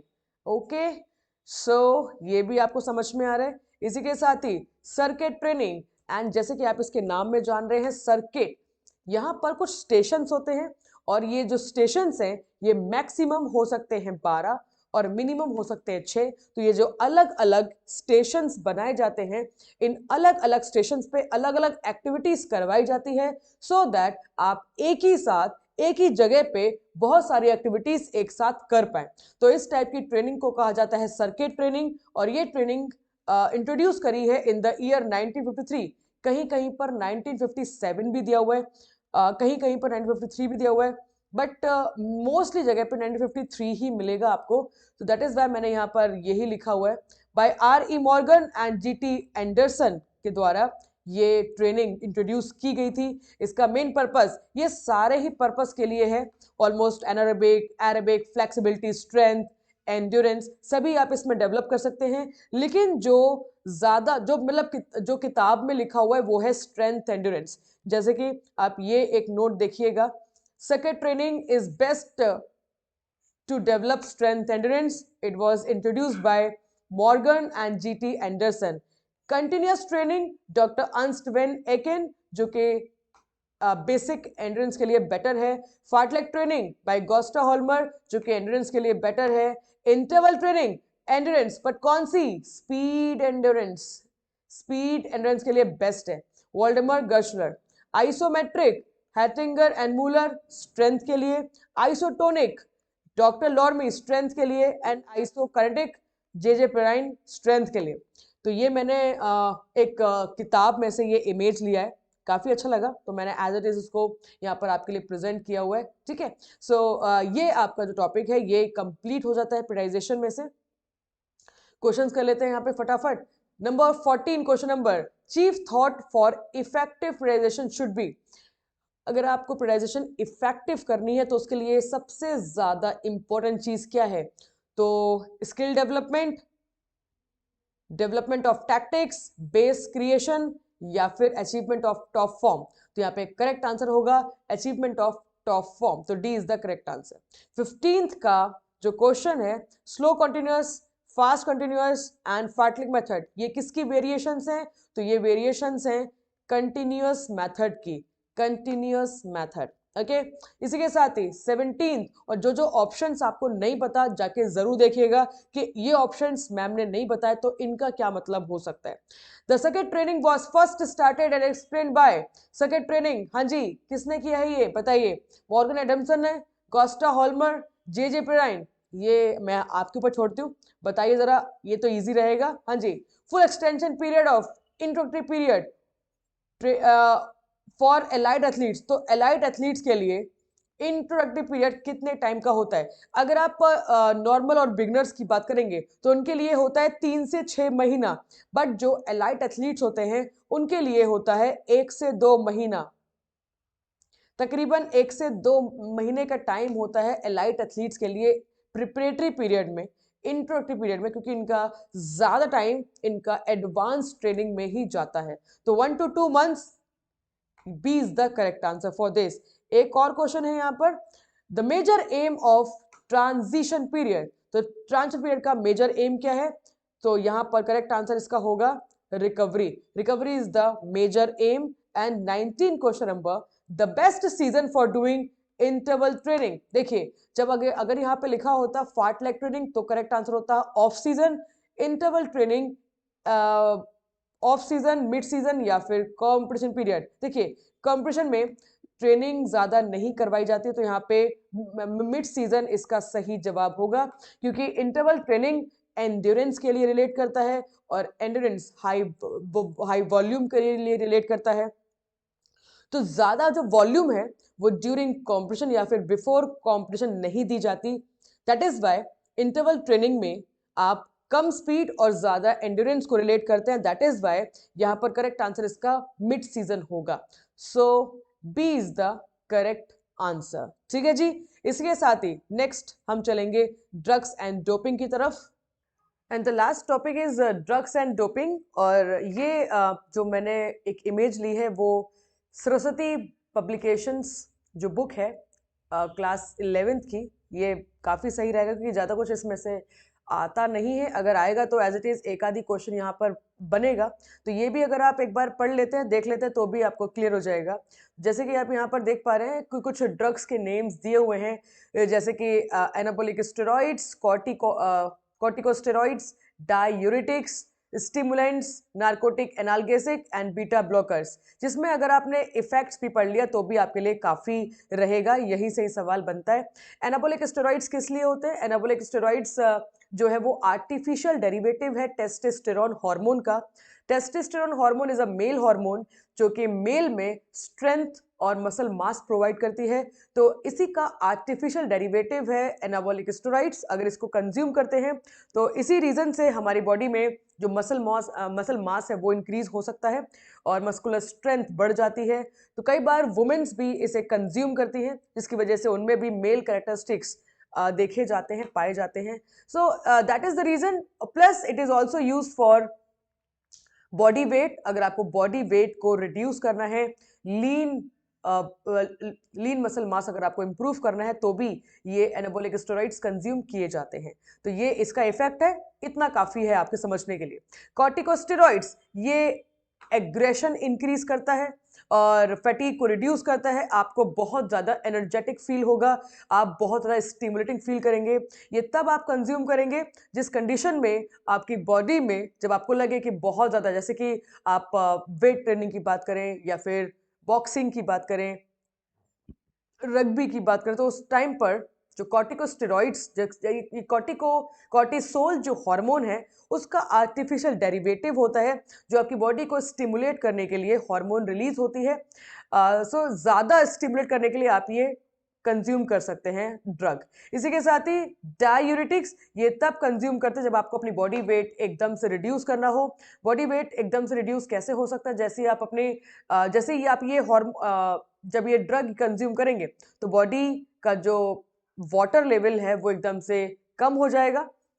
You can see with that जो यूरिन होगा, यूरिन ज़्यादा बनेगा, जिसकी वजह से ज़्यादा यूरिन आपकी बॉडी से रिमूव होगा और उसकी वजह से वाटर लेवल काफ़ी कम हो जाएगा। ये तब भी यूज़ किया जाता है जब आप दूसरे ड्रग्स को फ्लश आउट करने के लिए, जब कोई ड्रग यूज़ करते तो आप यहाँ पर ये यूज़ कर सकते हैं कि जो भी दूसरे ड्रग्स का इफेक्ट है वो भी कम हो जाता है। Diuretics this is mainly responsible for boxing, wrestling, जिसमें वेट कैटेगरी शामिल होती है, तो उसके लिए ये बेनिफिशियल रहेगा। देन आगे आपका स्टिमुलेंट्स, और ये अलर्टनेस के लिए, ये फटीग को रिड्यूस करने के लिए, मतलब अगर आप स्टिमुलेंट्स कंज्यूम करते तो आपकी बॉडी में एक्साइटमेंट ज़्यादा हो जाएगी, आपकी बॉडी का जो फटीग लेवल है वो काफ़ी कम हो जाएगा, मतलब फटीग देर में आप कम थकेंगे, देर में थकेंगे। अलर्टनेस, कंसंट्रेशन आपका बढ़ जाएगा, ये वो है। और ये मेनली कैफीन, जो कॉफ़ी होती है, चाय होती है, टी होती है, ये जब आप कंज्यूम करते हैं तो ये स्टिमुलेंट्स का काम करते हैं, ये आपका अलर्टनेस बढ़ा देती है। कॉफ़ी, उसमें कैफीन करके ड्रग पाया जाता है। फिर आगे आपका narcotic analgesic, it kills the pain, आपको पेन फील नहीं होता। जैसे कि आप देखते हैं जब हम as a sports player cricket में, हॉकी में, फुटबॉल में जब हम पार्टिसिपेट करते हैं तो हमारी बॉडी बहुत पेन में होती है। प्रैक्टिस के टाइम पर कुछ इंजरीज अगर हो जाती हैं तो आप प्रॉपरली खेल नहीं पाते, तो उस पेन को रिड्यूस करने के लिए हम नार्कोटिक एनाल्गेसिक्स कंज्यूम करते हैं, जिसकी वजह से हमें पेन फील नहीं होता और हम रिलैक्स रहते हैं और कंपीट कर पाते हैं। नेक्स्ट आ गया आपका beta blockers. And beta blockers वो ड्रग है जो आपकी बॉडी में कंसंट्रेशन, अटेंशन पावर को बढ़ाने के लिए होता है। अगर आप आर्चर हैं, शूटर हैं, चेस प्लेयर हैं, तो उसके लिए बीटा ब्लॉकर्स काफ़ी ज़्यादा हेल्पफुल रहता है, जिसमें आपका कंसंट्रेशन, अटेंशन पावर बढ़ जाता है और जो सिग्नल्स हैं उन सिग्नल की वजह से आपको ज़्यादा एंजाइटी फील नहीं होती है, ज़्यादा स्ट्रेस फील नहीं होता है, आप कूल रहते हैं, काम रहते हैं। ये बीटा ब्लॉकर्स एक तरीके का डिप्रेजेंट है जो आपकी बॉडी के ओवर एक्साइटमेंट को रिलैक्स करके रखता है। तो ये काफ़ी रहेगा आपके लिए ड्रग्स के लिए। ये ड्रग्स तब कंज्यूम किए जाते हैं जब आपको अपनी परफॉर्मेंस को इम्प्रूव करना होता है आर्टिफिशियल तरीके से। नेचुरल तो वही है, ट्रेनिंग, बढ़िया ट्रेनिंग करो, बढ़िया प्रैक्टिस करो और अच्छा परफॉर्म करो। बट अगर हम आर्टिफिशियली कंज्यूम करते हैं कुछ ड्रग्स तो इनका भी आपकी परफॉर्मेंस पर पॉजिटिव इफेक्ट होता है टेम्पररी, फिर लॉन्ग टर्म आपके हेल्थ पर इसका काफ़ी इफेक्ट होता है। इसको कंट्रोल करने के लिए दो एजेंसीज हैं, नाडा और वाडा। नाडा मतलब नेशनल एंटी डोपिंग एजेंसी, वाडा मतलब वर्ल्ड एंटी डोपिंग एजेंसी। जो नाडा है ये तकरीबन तकरीबन मैं ईयर आपके लिए यहाँ पे लिख देती हूँ। नाडा का जो ईयर है लिख लीजिएगा, कब स्टैब्लिश्ड हुई थी। तो नाडा वॉज स्टैब्लिश्ड ऑन 24 नवंबर 2005, 24 नवंबर 2005 नाडा। और जो वाडा है वर्ल्ड एंटी डोपिंग एजेंसी, ये हुई थी 10 नवंबर 1999। तो ये आप जरूर ईयर याद रखिएगा। और यहीं पे हमारा ये टॉपिक कंप्लीट हो जाता है। मुझे लगता है कि आप लोगों को ऑलमोस्ट काफ़ी आइडिया हो गया है। एक टॉपिक है effect of exercise on various systems. इसके लिए पहले आपको फिजियोलॉजी, मतलब मैं ये टॉपिक मेनली फिजियोलॉजी में कवर करवा दूंगी, क्योंकि पहले इसके लिए आपको सिस्टम आना पड़ेगा, तब जाके आप ये टॉपिक कवर कर पाएंगे।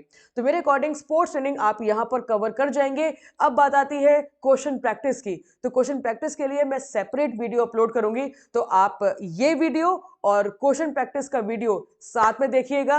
एंड ये टॉपिक आपका हमेशा के लिए बेहतरीन तरीके से तैयार हो जाएगा।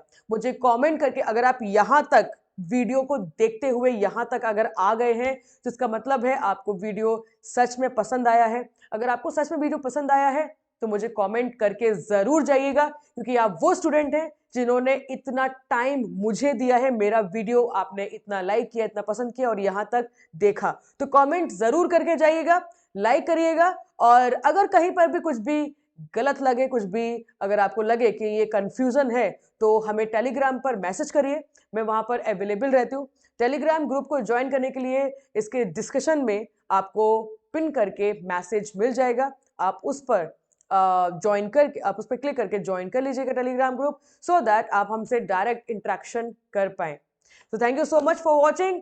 अगला टॉपिक के लिए रेडी रहे, और ये जो रिवीजन है वो बढ़िया करिएगा, एग्जाम जरूर क्रैक होगा।